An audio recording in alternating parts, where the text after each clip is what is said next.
আসসালামু আলাইকুম my dear students, welcome জানাই তোমাদেরকে ফাউন্ডেশনের দ্বিতীয় ক্লাসে। তোমরা জানো যে গতকালকেও একটা ক্লাস হয়েছে বোটানির উপর এবং আজকে জুলজির উপর ফাউন্ডেশন ক্লাস, যেটা 2 নাম্বার ফাউন্ডেশন ক্লাস। এবং এই ক্লাসটা তুমি কেন করবা? কারণ তোমাদের জন্য আগামীকালকে একটা দারুণ পরীক্ষা অপেক্ষা করছে, যেই পরীক্ষাতে প্রশ্ন আসবে মেইনলি এই 2টা ক্লাস থেকে। এবং সেই পরীক্ষাতে টপ করতে পারলে সুবিধা কোথায়? সেই পরীক্ষাতে টপ করতে পারলে 10,000 টাকা প্রাইজ মানি যেতে যাবে, যেটা ভাইয়া তোমাদেরকে কলেজ শুরুতে একটা গিফট মনে করো, ঠিক আছে? তবে সেই গিফট পাওয়ার জন্য পরীক্ষায় ভালো করতে হবে, তার জন্য মনোযোগ দিয়ে ক্লাস করতে হবে। আজকে আমরা জুলজির কিছু ইন্টারেস্টিং টপিক নিয়ে জানবো, যেগুলো আমাদের বইতে আছে কম বেশি, বুঝতে পেরেছ? এবং এগুলা আমাদের মানে শুনতেও ভালো লাগবে, ক্লাসে বোরিং লাগবে না, আবার আমাদের জ্ঞানও বাড়বে, ঠিক আছে? তো এই টপিকগুলো থেকেই আগামীকালকে প্রশ্ন হবে, তাই মনোযোগ দিয়ে ক্লাসটা করে ফেলবা। একটু বিলম্ব হয়ে গেল বোধহয় ক্লাসটা শুরু করতে, অলরেডি একটা লাইভ চলছে, বাট তোমরা চলে আসতে পারো, সবাই বন্ধুদেরকে একটু মেনশন দিয়ে দিতে পারো, কারণ ক্লাসটা খুব দারুণ হতে যাচ্ছে ইনশাল্লাহ। গতকালকে যারা বোটানি ক্লাসে ছিল, আই গেস তোমরা বুঝতে পেরেছো যে আসলে ফাউন্ডেশন ক্লাসগুলো আনন্দের হয়, মজার হয়, তাই না? আমি তোমাদের জন্য কি সাজিয়েছি, কি পড়াবো সেটা একটু দেখাই দিই। আচ্ছা, সো কম্প্যাক্ট বায়োলজির ব্যাপারে বোধহয় তোমরা জানো, এইচএসসি 27-এর জন্য আমার যে পার্সোনাল বায়োলজির কোর্স, ওইটার নাম হচ্ছে কম্প্যাক্ট বায়োলজি, যেটা গুগলে গিয়ে তুমি সার্চ করতে পারো কম্প্যাক্ট বায়োলজি 27, তাহলে এটার ব্যাপারে ডিটেলস তুমি দেখতে পারবা বা জানতে পারবা কিভাবে পড়াচ্ছি বা কেমন কি। আচ্ছা, বা এনরোল করতে চাইলেও এখানে খুঁজে পাবা। আচ্ছা, এখানে কিছু ছবি টবি দেওয়া। আমাদের জুলজির ম্যাক্সিমাম অংশ মানবদেহ কেন্দ্রিক। মানবদেহের উপর কয়টা চ্যাপ্টার বলো? 3 থেকে নিয়ে একদম মানে 10 পর্যন্ত, মানে মোট 8টা চ্যাপ্টার হচ্ছে মানবদেহের উপর, বুঝতে পারছো? মোট চ্যাপ্টার 12টা, এর মধ্যে 8টা চ্যাপ্টার হচ্ছে মানবদেহের উপর। ওকে, দ্যাটস ওয়াই মানবদেহ আমাদের জুলজির প্রতিনিধিত্ব করছে। ঘাসফড়িং নিয়ে আমাদের জুলজিতে পড়া আছে। আর এই প্রাণীটার নাম কি তোমরা জানো কিনা? যদি জানো তাহলে একটু কমেন্ট করে ফেলো তো যে এই প্রাণীটার নাম হচ্ছে এটা। আচ্ছা, যতক্ষণে তোমরা কমেন্ট করছো, যদি কেউ চিনে থাকো তাহলে তো খুবই ভালো। ওকে, ততক্ষণে আমরা ক্লাসে প্রবেশ করে ফেলি, কারণ ভাইয়ার টার্গেট যে 1 ঘন্টার আশেপাশে সময়ের মধ্যেই তোমাদের ক্লাস শেষ করা, দীর্ঘ না করা। আমি ছবি কেন্দ্রিক ক্লাস করাতে ভালোবাসি এবং একটা কথা প্রায়শই বলি যে ছবি দেখতে জানে না সে ঝড়ের আর্তনাদ শুনবে বায়োলজির জন্যে। বায়োলজিতে ছবি খুবই ইম্পর্টেন্ট ব্যাপার, দেখার জন্য, নিজের কনসেপশন ক্লিয়ার করার জন্য, প্লাস পরীক্ষার খাতায় আঁকতেও কিন্তু হয়। যদিও এই ছবি তোমার পরীক্ষার খাতায় আঁকতে হবে না। এটাকে কি মনে হচ্ছে তোমার? এটাকে দেখে তোমার কাছে মনে হতে পারে এটা বোধহয় কোনো জড় বস্তু, কিন্তু না, এটা আসলে প্রাণী। ওকে, এখন এটা কি ধরনের প্রাণী? যেহেতু আমরা আজকে প্রাণী বিজ্ঞান পড়বো, ভালো কথা। তাহলে প্রাণী বিজ্ঞান যেহেতু পড়তে আসছি, এটা কি ধরনের প্রাণী, কোন পর্বের প্রাণী, কি মনে হচ্ছে? আমি জানি আমার বাচ্চাদের কম বেশি পর্ব সম্পর্কে আইডিয়া আছে, যে প্রাণী জগতে 9টা বড় বড় পর্ব আছে, এটা সম্পর্কে আইডিয়া আছে। ওকে, তো এটা কোন পর্বের হতে পারে? প্রশ্নটা একটু পড়ো, যে এই প্রাণীগুলোকে আসলে ভার্টিব্রাটা মানে বুঝো মেরুদণ্ডী, তাহলে ওরা কি আসলে মেরুদণ্ডী? What do you think? আমার তো মনে হচ্ছে না ওদের ভেতরে কোনো মেরুদণ্ড আছে। ওরা আসলে খুব গভীরে থাকে, মানে গভীরে বলবো না, মানে সমুদ্রে থাকে, কিন্তু ওদের কোনো মেরুদণ্ড নাই। তাহলে প্রথম প্রশ্নের জবাব কি? প্রথম প্রশ্নের জবাব হচ্ছে যে না। ওরা কি মেরুদণ্ডী? উত্তর হচ্ছে না ভাই, ওরা মেরুদণ্ডী না। ওকে, অ্যান্ড দেন এটা কি কর্ডাটা? তুমি এখন একটু কিছুটা কনফিউজড হইতে পারো যে আল্লাহ, আপনি বললেন ভার্টিব্রাটা, এটাও তো মেরুদণ্ডী, কর্ডাটা এটাও তো পড়ছিলাম যে মেরুদণ্ডী, তাহলে দুইটার মধ্যে ডিফারেন্স কি? তাহলে আমাদের ছোটবেলার যে পড়া তার সাথে বড়বেলার পড়ার এটাই ডিফারেন্স, যে আমরা এখন আরো ডিপলি জানবো, আরো ক্লিয়ারলি জানবো। দুইটা শব্দের মধ্যে তাহলে ডিফারেন্স আছে, বুঝছো?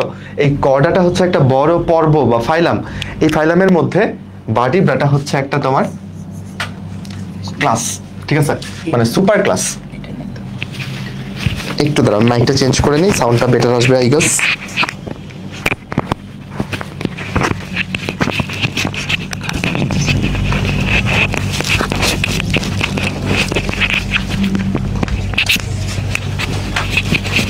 আশা করি আমার সাথে আছো তোমরা। এগুলো করলে আবার তোমরা চলে যাও, ভাইয়া ক্লাসে কথা না বললে, ভাইয়া কিছু অন্য কোনো কাজে ব্যস্ত হলে তোমরা চলে যাওয়ার কারণ নেই। আমরা আবার ফিরলাম, কোথায় ছিলাম বলতো? তাহলে কর্ডাটা একটা ফাইলামের আন্ডারে কিছু ক্লাস থাকে বা সুপার ক্লাস থাকে। এটা একটা সুপার ক্লাস, বুঝছো? ভার্টিব্রাটা ছাড়াও কর্ডাটার মধ্যে আরো কিছু সুপার ক্লাস আছে, যেমন একটার নাম হচ্ছে ইউরোকর্ডাটা। মানে কর্ডাটাকে আমরা 3 ভাগে ভাগ করতে পারি। আরেকটাকে বলি আমরা সেফালোকর্ডাটা। তোমাদের জন্য কঠিন লাগতে পারে, নামগুলো মুখস্থ করতে হবে না। আচ্ছা, আমি যেটা তোমাকে পড়াতে যাচ্ছি, মেরুদণ্ড থাকে শুধুমাত্র ভার্টিব্রেটার, বুঝছো? মেরুদণ্ড শুধু কার থাকে? ভার্টিব্রেটার। তাহলে ভাই ওদেরকে কেন কর্ডাটায় ফেললাম? কর্ডাটায় একটা প্রাণীকে কর্ডাটায় ফেলার শর্ত হচ্ছে তাদের ছোটবেলায় কি থাকতে হবে? ছোটবেলায় নটোকর্ড বলে একটা জিনিস আছে, সেটা থাকতে হবে। ভাই নটোকর্ড কি? এটা তো জীবনে দেখি নাই। আচ্ছা, নটোকর্ড হচ্ছে মেরুদণ্ডের আগের রূপ, যেটা তোমার আমার ছিল। কখন? যখন আমরা মায়ের গর্ভে ছিলাম, আমাদের প্রথমেই তো আর এরকম শক্ত মেরুদণ্ড ছিল না, তখন এখানে একটা নরম করেই একটা নটোকর্ড ছিল। নটোকর্ডটা পরবর্তীতে আমাদের কি হয়ে গেছে? মেরুদণ্ড হয়ে গেছে। যখন আমরা বড় হয়েছি তখন নটোকর্ডও বড় হয়েছে, বড় হয়ে মেরুদণ্ড হয়েছে। যেই সব প্রাণীদের নটোকর্ডটা মেরুদণ্ড হয়ে যায় তাদেরকে আমরা বলি ভার্টিব্রেটা। এদের ক্ষেত্রে কি হয়েছে জানো? এই যে এদের প্রাণীদের নাম লেখা আছে, অ্যাসিডিয়া এটার নাম। হ্যাঁ, বা এদেরকে তুমি টিউনিকেট নামেও ডাকতে পারো, কারণ ওদের দেহের উপরে একটা টিউনিকা নামক একটা পর্দা থাকে, এই জন্য এদেরকে টিউনিকেট নামেও ডাকা যায়। ওদের ক্ষেত্রে যেটা হয়, ওদের বাচ্চা অবস্থায় কি থাকে বলো? নটোকর্ড থাকে। বাচ্চা অবস্থায় ওদের নটোকর্ড থাকে, বুঝছো? কিন্তু কখন থাকে বলো? বাচ্চা অবস্থায়। কিন্তু পরিণত হলে এটা কি হয়? নটোকর্ডটা বিলুপ্ত হয়ে যায়। অদ্ভুত ব্যাপার। নটোকর্ড থাকা একটা উন্নত বৈশিষ্ট্য, কিন্তু বয়স বাড়ার সাথে সাথে নটোকর্ডটা হারিয়ে যায়। তোমার ক্ষেত্রে হারায় নাই। যদি হারাইতো তাহলে তোমার পিঠে এখানে মেরুদণ্ড থাকতো না। ওকে, তাহলে তোমার মেরুদণ্ডটা এখন আছে, তুমি উন্নত হয়েছে, আরো নটোকর্ডটা আরো উন্নত মেরুদণ্ড হয়েছে। ওদের ক্ষেত্রে অনুন্নত হয়েছে, ওরা আরো, ওদের নটোকর্ডটা হারিয়ে গেছে, এই জন্য ওদের আকৃতি এরকম। হয়তো বা মেরুদণ্ড থাকলে ওদের আকৃতিটা একটু সুন্দর হইতো, একটু শক্তপোক্ত হইতো। তো এই প্রাণীগুলো হচ্ছে ইউরোকর্ডাটার অন্তর্ভুক্ত, বুঝছো? তাহলে সমুদ্রের নিচে কত রহস্য আমাদের সৃষ্টিকর্তা দিয়ে রাখছেন, তাই না? তারই একটা রহস্য আমরা আজকে জানলাম, যে কিছু প্রাণী আছে যাদের মেরুদণ্ড তৈরি হয় না, কিন্তু ছোটবেলায় নটোকর্ড থাকে। ওরাও আবার কর্ডাটা পর্বের অন্তর্গত। তাহলে কর্ডাটা পর্বের হলেই তাদের যে মেরুদণ্ড থাকবে, এই ভুল ধারণা থেকে আমরা আজকে বের হয়ে আসলাম। এই প্রাণীগুলো কর্ডাটা, তবে তারা ভার্টিব্রাটা না। তারা কি? তারা হচ্ছে ইউরোকর্ডাটা, যাদের মেরুদণ্ড তৈরি হয় না, নটোকর্ডটা হারিয়ে যায়, বিলুপ্ত হয়ে যায়। বয়সের সাথে সাথে এটা আস্তে আস্তে আস্তে আস্তে হারায় যায়। ওকে বাচ্চারা, প্রথম যে স্লাইড সেটা ডান কিনা বলো? ইউরোকর্ডাটা নামক একটা নতুন প্রাণী সম্পর্কে তোমরা জানতে পারলা কিনা, যারা সমুদ্রে থাকে, যাদেরকে তোমার বাসার আশেপাশে কখনোই দেখবা না। ওকে, কালকে যে পরীক্ষাটা হবে সেটা 8টা থেকে হবে, এবং কালকের পরীক্ষাতে টপ 20-কে নিয়ে আমরা একটা ভাইভা অনুষ্ঠিত করব। সেখান থেকে টপ 10-কে আমরা পুরস্কার দিব 10,000 টাকার। এবং কালকের পরীক্ষাটা 8টার সময় আজকে যেই সব পেজ থেকে লাইভ হচ্ছে সেই পেজগুলোতে লিঙ্ক খুঁজে পেয়ে যাবা। আমরা 7:59-এই লিঙ্ক পোস্ট করে দিব সবখানে, এবং 8:30-এর মধ্যেই পরীক্ষা শেষ করতে হবে, যেন তোমরা কেউ এখানে দুর্নীতির আশ্রয় নিতে না পারো। আর ভাইভা তো আছেই, দুর্নীতি করলে তো ধরা পড়ে যাবা। ওকে, আচ্ছা, হাইড্রা বলছো অনেকে, ভেরি গুড। আমি একটা প্রাণীর কথা জিজ্ঞেস করছিলাম, ওইটা। আমরা দ্বিতীয় স্লাইডে যাই, চলো। এই যে এটার নাম কি? এটা একটা প্রাণী। তুমি বলো ভাই একেও তো কোনোদিন দেখি নাই, ও কোথায় থাকে? মাটিতে, আকাশে, না পানিতে? উত্তর হচ্ছে পানিতে। ভাই কেমন পানিতে থাকে ও? ও কি লোনা পানিতে থাকে নাকি মিঠা পানিতে থাকে? ও থাকে মিঠা পানিতে, বুঝছো? ভাই কোনোদিন তো দেখলাম না, কেমনে দেখবো? অনেক ছোট্ট। ওর দৈর্ঘ্য হয় ধরো 1 সেন্টিমিটার থেকে 3 সেন্টিমিটারের মতো। সেন্টিমিটার তো চেনো, তো খুবই ছোট্ট প্রাণী। তোমাদের শুভ্র ভাই আবার একটা ভিডিও বানাইছেন কিন্তু কয়েকদিন আগে, তোমরা ইউটিউবে সার্চ করে দেখতে পারো। হাইড্রা, রিয়েল লাইফে দেখো, হাইড্রা সার্চ করলে আসে। তাহলে শুভ্র যেহেতু দেখাইছে, তো তোমরা ওই ভিডিওটা দেখতে পারো, যে পানি থেকে ও হাইড্রা শিকার করে নিয়ে আসছে, এবং তারপর এটা মাইক্রোস্কোপে দেখাইছে, বুঝছো? তো এটা রিয়েল, বাস্তব। জুলজিতে অনেক কিছুই তোমরা মাইক্রোস্কোপিক পড়ো বা জীববিজ্ঞানে, তখন তোমাদের কাছে মনে হয় আর এগুলো বোধহয় ভুয়া। Microscopic world totally different. আমাদের যে জগৎ, আমরা যে চোখে দেখতেছি, এটার বাইরে আরেকটা জগৎ আছে যেটা আমরা দেখি না, বুঝছো? ওকে, এইটার নাম কেন হাইড্রা হলো জানো? কারণ এই হাইড্রার তুমি যদি এখান থেকে কেটে ফেলো, তুমি ভাবলা যে এই হাইড্রাটাকে আমি কেটে কুচি কুচি করে ফেলবো, এখান থেকে কেটে ফেললা, তুমি দেখবা যে এই হাইড্রা থেকে 2টা হাইড্রা হয়ে গেছে। তুমি ভাবলা না ভাই আরো কুচি কুচি করে ফেলবো, আমি ভাই এটাকে 3 ভাগ 4 ভাগ করে ফেলবো, কোনো সমস্যা নাই। তুমি দেখবে এখান থেকে 4টা হাইড্রা হয়ে গেছে। আচ্ছা, অনেকে জিজ্ঞেস করছো ভাই কেমন আছেন, সালাম দিচ্ছ। ভালো আছি আমি, ওয়ালাইকুম আসসালাম সবাইকে। তাসনিম জিজ্ঞেস করছো কিসের এক্সাম? আমরা 2টা ফাউন্ডেশন ক্লাস নিচ্ছি, আজকে দ্বিতীয় ক্লাস, সেটার উপর আগামীকালকে exam, compact biology mega exam বলতে পারো, ঠিক আছে? সেই এক্সামে 10,000 টাকার প্রাইজ মানি আছে। লিঙ্ক কই পাওয়া যাবে? লিঙ্ক ওপেন থাকবে, এই সবগুলো গ্রুপে পেজে তুমি পেয়ে যাবা। ঠিক 7:59 আমরা লিঙ্ক পোস্ট করবো।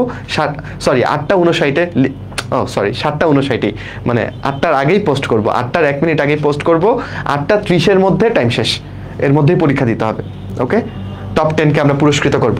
ফিরে আসো বাচ্চারা, তুমি মনে করলা না ভাই এটাকে আমি এইভাবে কাটাকুটি করব না, আমি এটাকে কিভাবে কাটবো জানেন, আমি এটাকে এইভাবে কেটে ফেলবো, 8 ভাগ করে ফেলবো, এরকম কোনো সমস্যা নেই, এখান থেকে 8টা হাইড্রা হয়ে যাবে। কি ভয়ঙ্কর অবস্থা, চিন্তা করছো? তাহলে এই প্রাণীটাকে আমরা অমর প্রাণী বলতে পারি না? তাহলে অমর প্রাণী কাকে বলা হয়? হাইড্রাকে বলা হয়, বুঝছো? এখন তাহলে হাইড্রাকে মারার উপায় কি? ওকে মারতে চাও, কিভাবে মারবা? উপায় কি?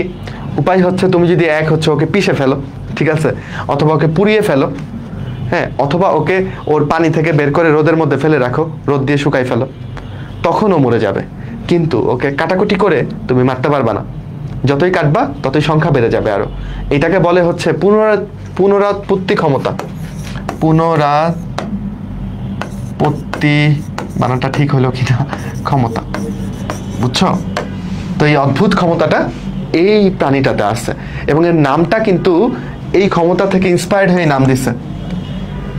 গ্রিক মাইথোলজিতে, মানে মাইথোলজি মানে কি বলে এটাকে বলো তো, রূপকথার যে গল্প, তো ওইখানে হারকিউলিস নামক একজন হিরো আছে, হ্যাঁ, উনি হচ্ছে একটা ড্রাগনকে মানে মারছিলেন। ওই ড্রাগনটার একটা বৈশিষ্ট্য ছিল, ওইটাকে হাইড্রা ড্রাগন বলে, তোমাদের বইতে হাইড্রার পাশে এই ছবিটা দেওয়া আছে।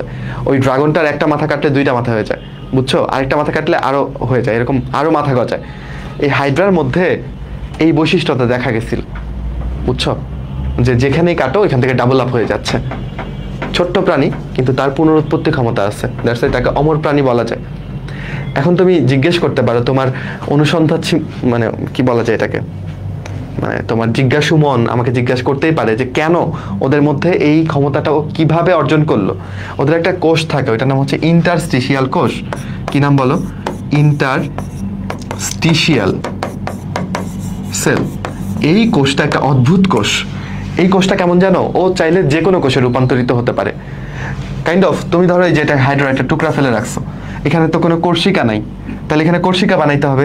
ইন্টারস্টিশিয়াল কোষগুলো, মনে করো এই লাল রঙের গুলো ইন্টারস্টিশিয়াল কোষ, ঠিক আছে, এরা এখন কি করবে? হাইড্রার দেহ, এরা এখন কোর্সিকাতে রূপান্তরিত হবে, এরা কোর্সিকা বানাই ফেলবে এরকম, ঠিক আছে। নিচের দিকের ইন্টারস্টিশিয়াল কোষগুলো চিন্তা করলো, আচ্ছা দেহটাকে একটু লম্বা বানাইতে হবে, তারা দেহটাকে লম্বা বানাই ফেলবে, মানে তারা যে কোনো কোষে রূপান্তরিত হতে পারবে, বুঝছো? ওকে, তাহলে আরেকটা মজার ব্যাপার জানলাম। ওকে, তোমরা অনেকে আমার ক্লাস করছো, খুব ভালো লাগছে। এখন চলো আমরা একটু পতঙ্গ নিয়ে জানি। আমরা কিন্তু জুলজি বইয়ের সবগুলো চ্যাপ্টার থেকেই ইন্টারেস্টিং ফ্যাক্টগুলো তুলে নিয়ে এসে তোমাকে পড়াচ্ছি। পতঙ্গের কিন্তু একটা রূপান্তর হয়, এই রূপান্তরকে ইংরেজিতে বা জুলজির ভাষায় বলে মেটামরফোসিস। মর্ফ শব্দটা তুমি অনেক জায়গাতে পাবা। মর্ফ মানে কি জানো? মর্ফ মানে হচ্ছে দেখতে কেমন, মর্ফ মানে হচ্ছে ফর্ম। ফর্ম মানে তো বুঝো, ফর্ম মানে দেখতে কেমন।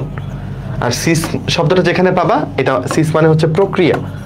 ওকে, তাহলে মেটামরফোসিস হচ্ছে এই যে তার যে দেখতে কেমন, এই অবস্থাটার পরিবর্তনের প্রক্রিয়া। ওকে, খেয়াল করে দেখো, আমি এখানে ঘাসফড়িং নিয়েছি, এখানে প্রজাপতি নিয়েছি, দুইজনের দুই রকমের রূপান্তর হয়। কেমন ভাই একটু বলেন? ঘাসফড়িং এর ডিম ফুটে যে ঘাসফড়িংটা বের হয়, ওকে দেখতে ঘাসফড়িং এর মতোই লাগে। তোমার বাসায় দেখবে ছোট ছোট তেলাপোকা দৌড়ায়, তোমার বাসায় তেলাপোকা আছে আমি বলতেছি না, যে কোনো জায়গায় যদি তুমি দেখো ছোট ছোট তেলাপোকা দৌড়াচ্ছে, এই তেলাপোকাগুলো দেখতে কিন্তু তেলাপোকার মতোই, মেক শিওর করো, তাই না?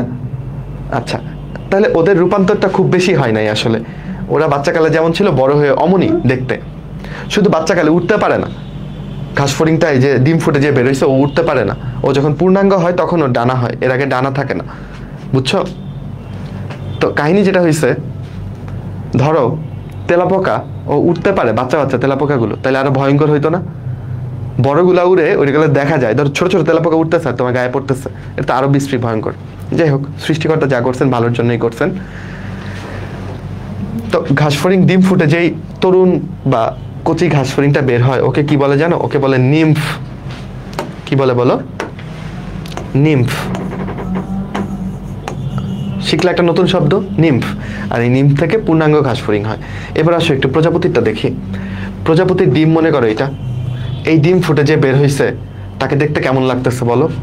মোটে ওইটাকে প্রজাপতির মতো লাগতেছে। আমি যদি বলি এটা একটা প্রজাপতি, যদি শুধু যদি এই ছবিটা নিয়ে আসতাম, তোমরা বকা দিতা বা তোমরা বিশ্বাস করতা না যে না ভাই এটা কি বলতেছে, এটা তো জীবনে প্রজাপতি হবে না, এটা একটা কীরা।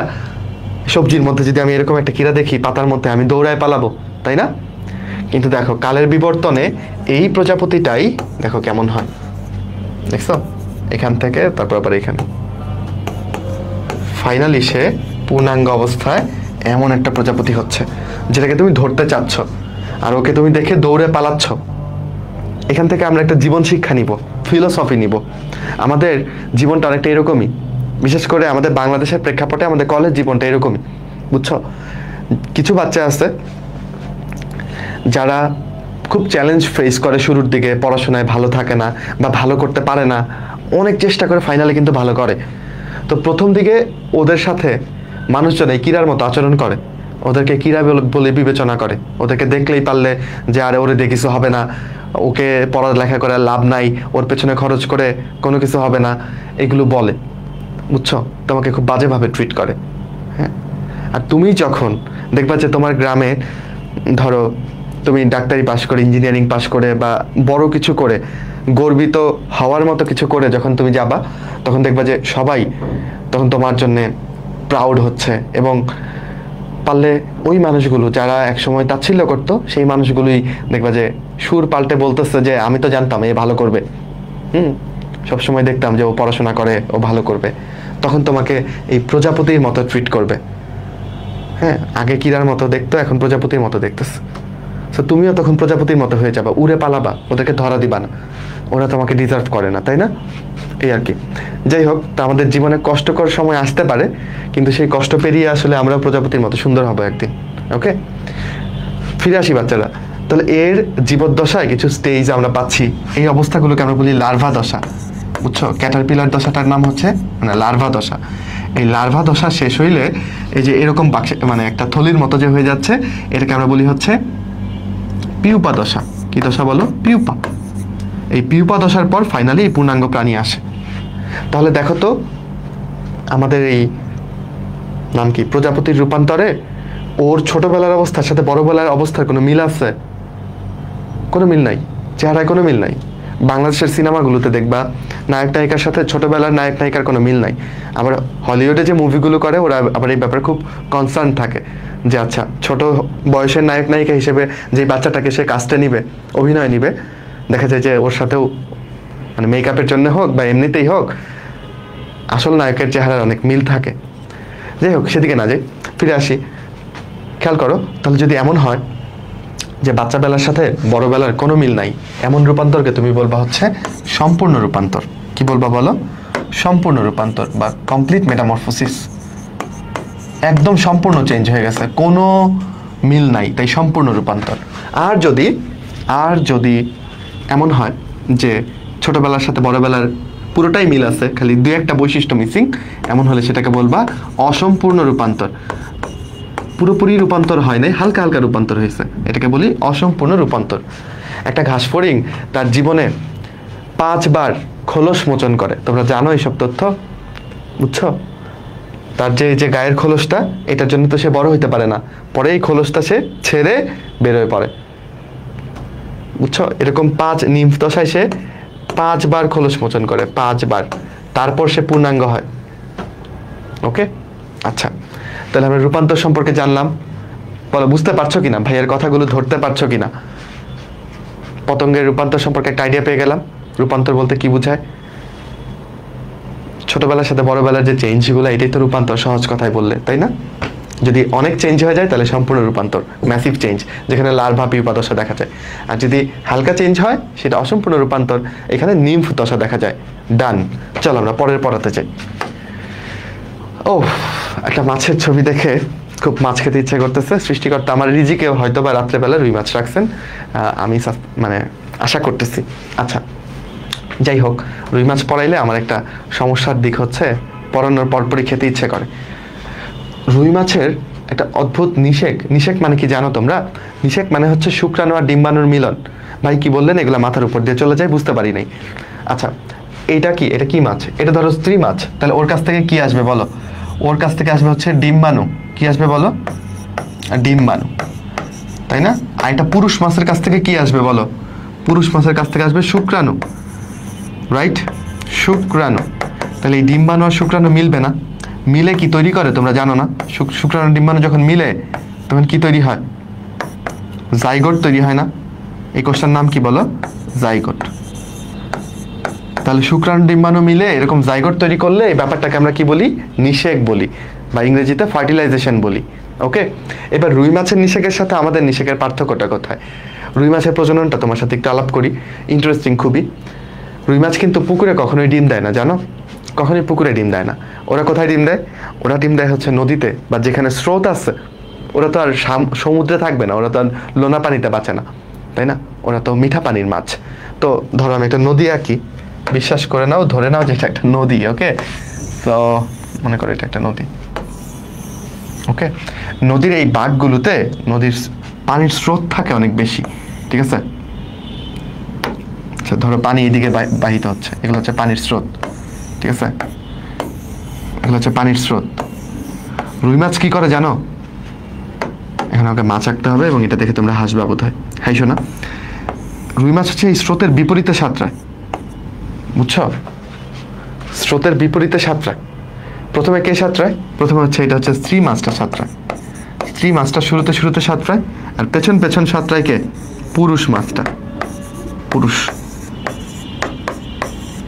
কখন? ওদের প্রজননের সময়টা কখন ভাই? ওদের প্রজননের সময় হচ্ছে যখন ধরো গ্রীষ্মটা শেষ হইলো, হ্যাঁ, মানে এখন ওদের পারফেক্ট প্রজননের সময় জুন জুলাই মাস। তো আমি যখন দেখলাম যে জুলাই মাসেই আমাদের কমপ্লেক্স বায়োলজি ক্লাস শুরু হচ্ছে, ভাবলাম আচ্ছা জুলাই মাসে কি কি ঘটে। তখন মনে হলো আচ্ছা রুই মাছের তো এখন ওরা খুব আনন্দে প্রজনন করতেছে, তো ওদের প্রজনন নিয়েই না হয় কথা বলি।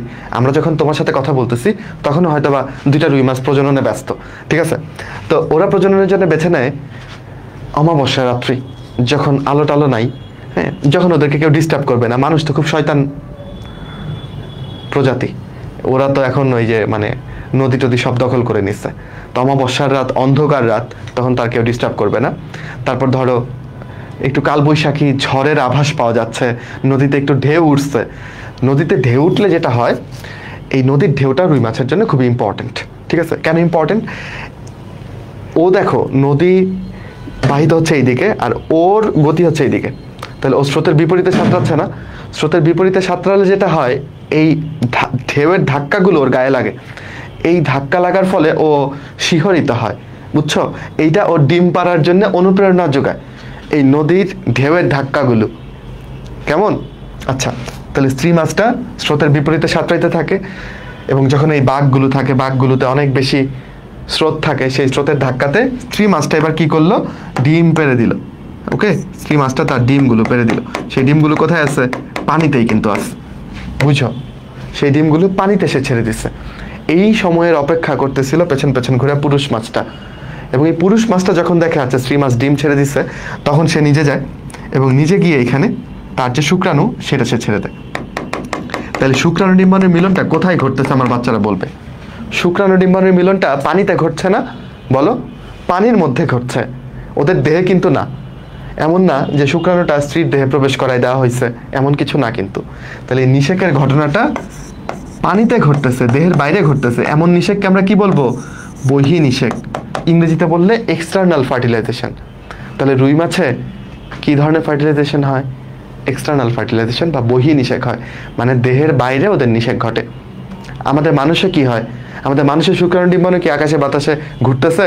না, মানুষের নিষেক হয় হচ্ছে জরায়ু নামক একটা অঙ্গ আছে ফিমেলের বডিতে, সেই জরায়ুর একটা অংশ আছে, আমি ক্লাসের শেষ ভাগে দেখাবো যে মানুষের নিষেক কোথায় হয়। তবে এটা জেনে রাখো, মানুষের নিষেক হয় দেহের অভ্যন্তরে, ওইটাকে বলি অন্তনিষেক।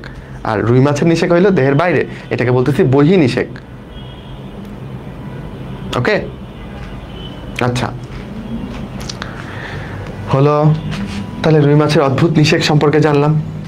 আচ্ছা, আরেকটা মজার ব্যাপার হচ্ছে রুই মাছের ডিমটা, এই যে নিষিক্ত ডিম, এটা কি ডুবে যাবে না ভেসে থাকবে? What do you think? আচ্ছা, এই ডিমটা ডুবে যায় পানির নিচে, বুঝছো? কিন্তু সামুদ্রিক মাছগুলোর যে ডিম, এটা পানিতে ভেসে থাকে। এটার পেছনে লজিক কি ভাই? এটার পেছনে লজিক হচ্ছে সমুদ্রের পানির ঘনত্ব অনেক বেশি, তাই সামুদ্রিক মাছের ডিমগুলো ওই ঘনত্বের মধ্যে ভেসে থাকে। তোমরা কি জর্ডানের যে ডেড সি, এটার কথা শুনছো? তুমি যদি জর্ডানের ডেড সিতে যাও, তোমরা যারা সাঁতার পারো না তারাও ভেসে থাকতে পারবা, কারণ এখানে লবণের ঘনত্ব এত বেশি যে মানুষ পর্যন্ত ভেসে থাকতে পারে। তো লবণ সমুদ্রে থাকায় মাছের ডিমগুলো ভেসে থাকে, সামুদ্রিক মাছের। কিন্তু রুই মাছেরগুলা ডুবে যায়। যেসব ডিম ডুবে যায় ওইগুলোকে ডিমার্সাল টাইপের ডিম বলে। আর তথ্য দিব না, হয়ে গেল। আচ্ছা, তাহলে রুই মাছ সম্পর্কে আমাদের বইতে পড়া আছে। এইবার দেখি তোমরা কেউ নিজেরা উত্তর করতে পারো কিনা। একটা মানুষ, এই অংশটুকু লাল করে দেওয়ার কারণ হচ্ছে এটা ওর পাকস্থলী, এবং তোমরা জানো আমাদের পাকস্থলীতে অ্যাসিড থাকে। কোন অ্যাসিড? দুর্বল কোনো অ্যাসিড না, শক্তিশালী একটা অ্যাসিড থাকে, HCl। ওকে, আমাদের পাকস্থলীতে HCl থাকে, যেটা খাবার পরিপাকে হেল্প করে, যেটা আমাদের পেপসিনোজেন নামক যে একটা, পেপসিনোজেন কি বলো, একটা এনজাইম, নিষ্ক্রিয় এনজাইম, তাই না? পেপসিনোজেনকে পেপসিন কে বানায়? শোনো, আজকের পর থেকে যাদের নামে শেষে জেন দেখতে পাবা তারা হচ্ছে নিষ্ক্রিয়। তাহলে এটা একটা নিষ্ক্রিয় এনজাইম, এটাকে সক্রিয় করলে কি হবে? পেপসিন। এটা কে করে? এটা HCl করে। তাহলে এই প্রোটিন পরিপাককারী এনজাইমটাকে সে সক্রিয় করছে, রাইট? তাছাড়াও সে জীবাণুকে মেরে ফেলতেছে এই HCl। তো ওর দরকার আছে আমাদের পাকস্থলীতে। কিন্তু আমার ভয়, আমার পাকস্থলী কেন ফুটো হয়ে যাচ্ছে না? আমার পাকস্থলীতে যে HCl আছে, হ্যাঁ, যেটার pH হচ্ছে 2 বা 2.5, বেশ শক্তিশালী অ্যাসিড, ওইটা আমার হাতের উপর পড়লে হাতে ক্ষত তৈরি করবে, হাতে ক্ষত হয়ে যাবে, কিন্তু পাকস্থলীতে ক্ষত হচ্ছে না। What's the reason behind this? চলো খুঁজে বের করি। এইখানে এটা কি দিচ্ছেন ভাই? এটা কি কোনো অ্যাবস্ট্রাক্ট আর্ট? ভালো কথা, অ্যাবস্ট্রাক্ট আর্টের কথা বলে যে গল্প দীর্ঘ না করি, ফিরে আসি। খেয়াল করো, এটা কোনো অ্যাবস্ট্রাক্ট আর্ট না, এটা হচ্ছে একটা পাকস্থলীর ওয়াল। পাকস্থলীর ওয়ালটা আমি, মানে পাকস্থলীর যে প্রাচীর, এটাকে কেটে মাইক্রোস্কোপে দেখতেছি। তাহলে এটা হচ্ছে পাকস্থলীর মাংসল যে ওয়ালটা, বুঝছো? পাকস্থলীর মধ্যেও মাসেল থাকে, ওই মাসেলগুলো, এটা এইদিকে হচ্ছে বাইরে, পাকস্থলীর বাইরে এটা, হ্যাঁ, আর এটা হচ্ছে পাকস্থলীর ভেতরে। ওকে, যেটাকে আমরা লুমেন বলতেছি। লুমেন মানে একটা নালীর ভেতর দিকটায়। ওকে, খেয়াল করলে দেখবা এই লুমেনের মধ্যে, সরি, এই ভেতর দিকটাতে একটা লেয়ার আছে, এটাকে আমরা বলতেছি মিউকোসা। এই লেয়ারটার নাম কি বলো? মিউকোসা। মিউকোসা। এই মিউকোসা লেয়ারটা বেসিকলি খুব ঘন একটা পিচ্ছিল পদার্থের একটা লেয়ার। ধরো এই যেটা, উপর দিকে এই লেয়ারটা, ওকে, মিউকাসের একটা লেয়ার থাকে এখানে। মিউকাস মানে কি তুমি যদি বুঝতে চাও, আমাদের যে কফ আছে না, এটাও এক জাতীয় মিউকাস, বুঝছো? জমাট বাঁধা মিউকাস। তো এরকম মিউকাসের একটা লেয়ার দিয়ে একটা প্রোটেক্টিভ লেয়ার এরকম করে থাকে। দ্যাটস ওয়াই HClটা ডিরেক্ট তোমার ওয়ালের উপর কাজ করতে পারে না, বুঝছো? মিউকাস লেয়ারটার জন্য। আচ্ছা, এটা একটা কারণ। আরেকটা কারণ কি জানো?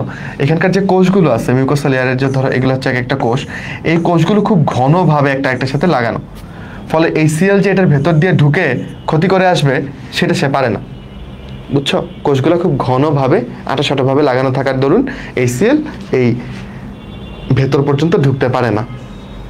আচ্ছা, তাছাড়াও যদি কখনো HClটা তাও একটু কাছাকাছি চলে আসে, মিউকোসা লেয়ারটাকে ক্ষতিগ্রস্ত করে, ধরো এই কোষগুলোর কাছাকাছি চলে আসে, তখন এই কোষগুলো বাইকার্বনেট ক্ষরণ করে, বুঝছো? যেমন ইসরায়েল ইরানে হচ্ছে হামলা করছে, এটার জন্য ইরান কি করছে? আবার হামলা করছে না বলো? ইরানও ড্রোন মারছে না ইসরায়েলকে? তো ওইরকম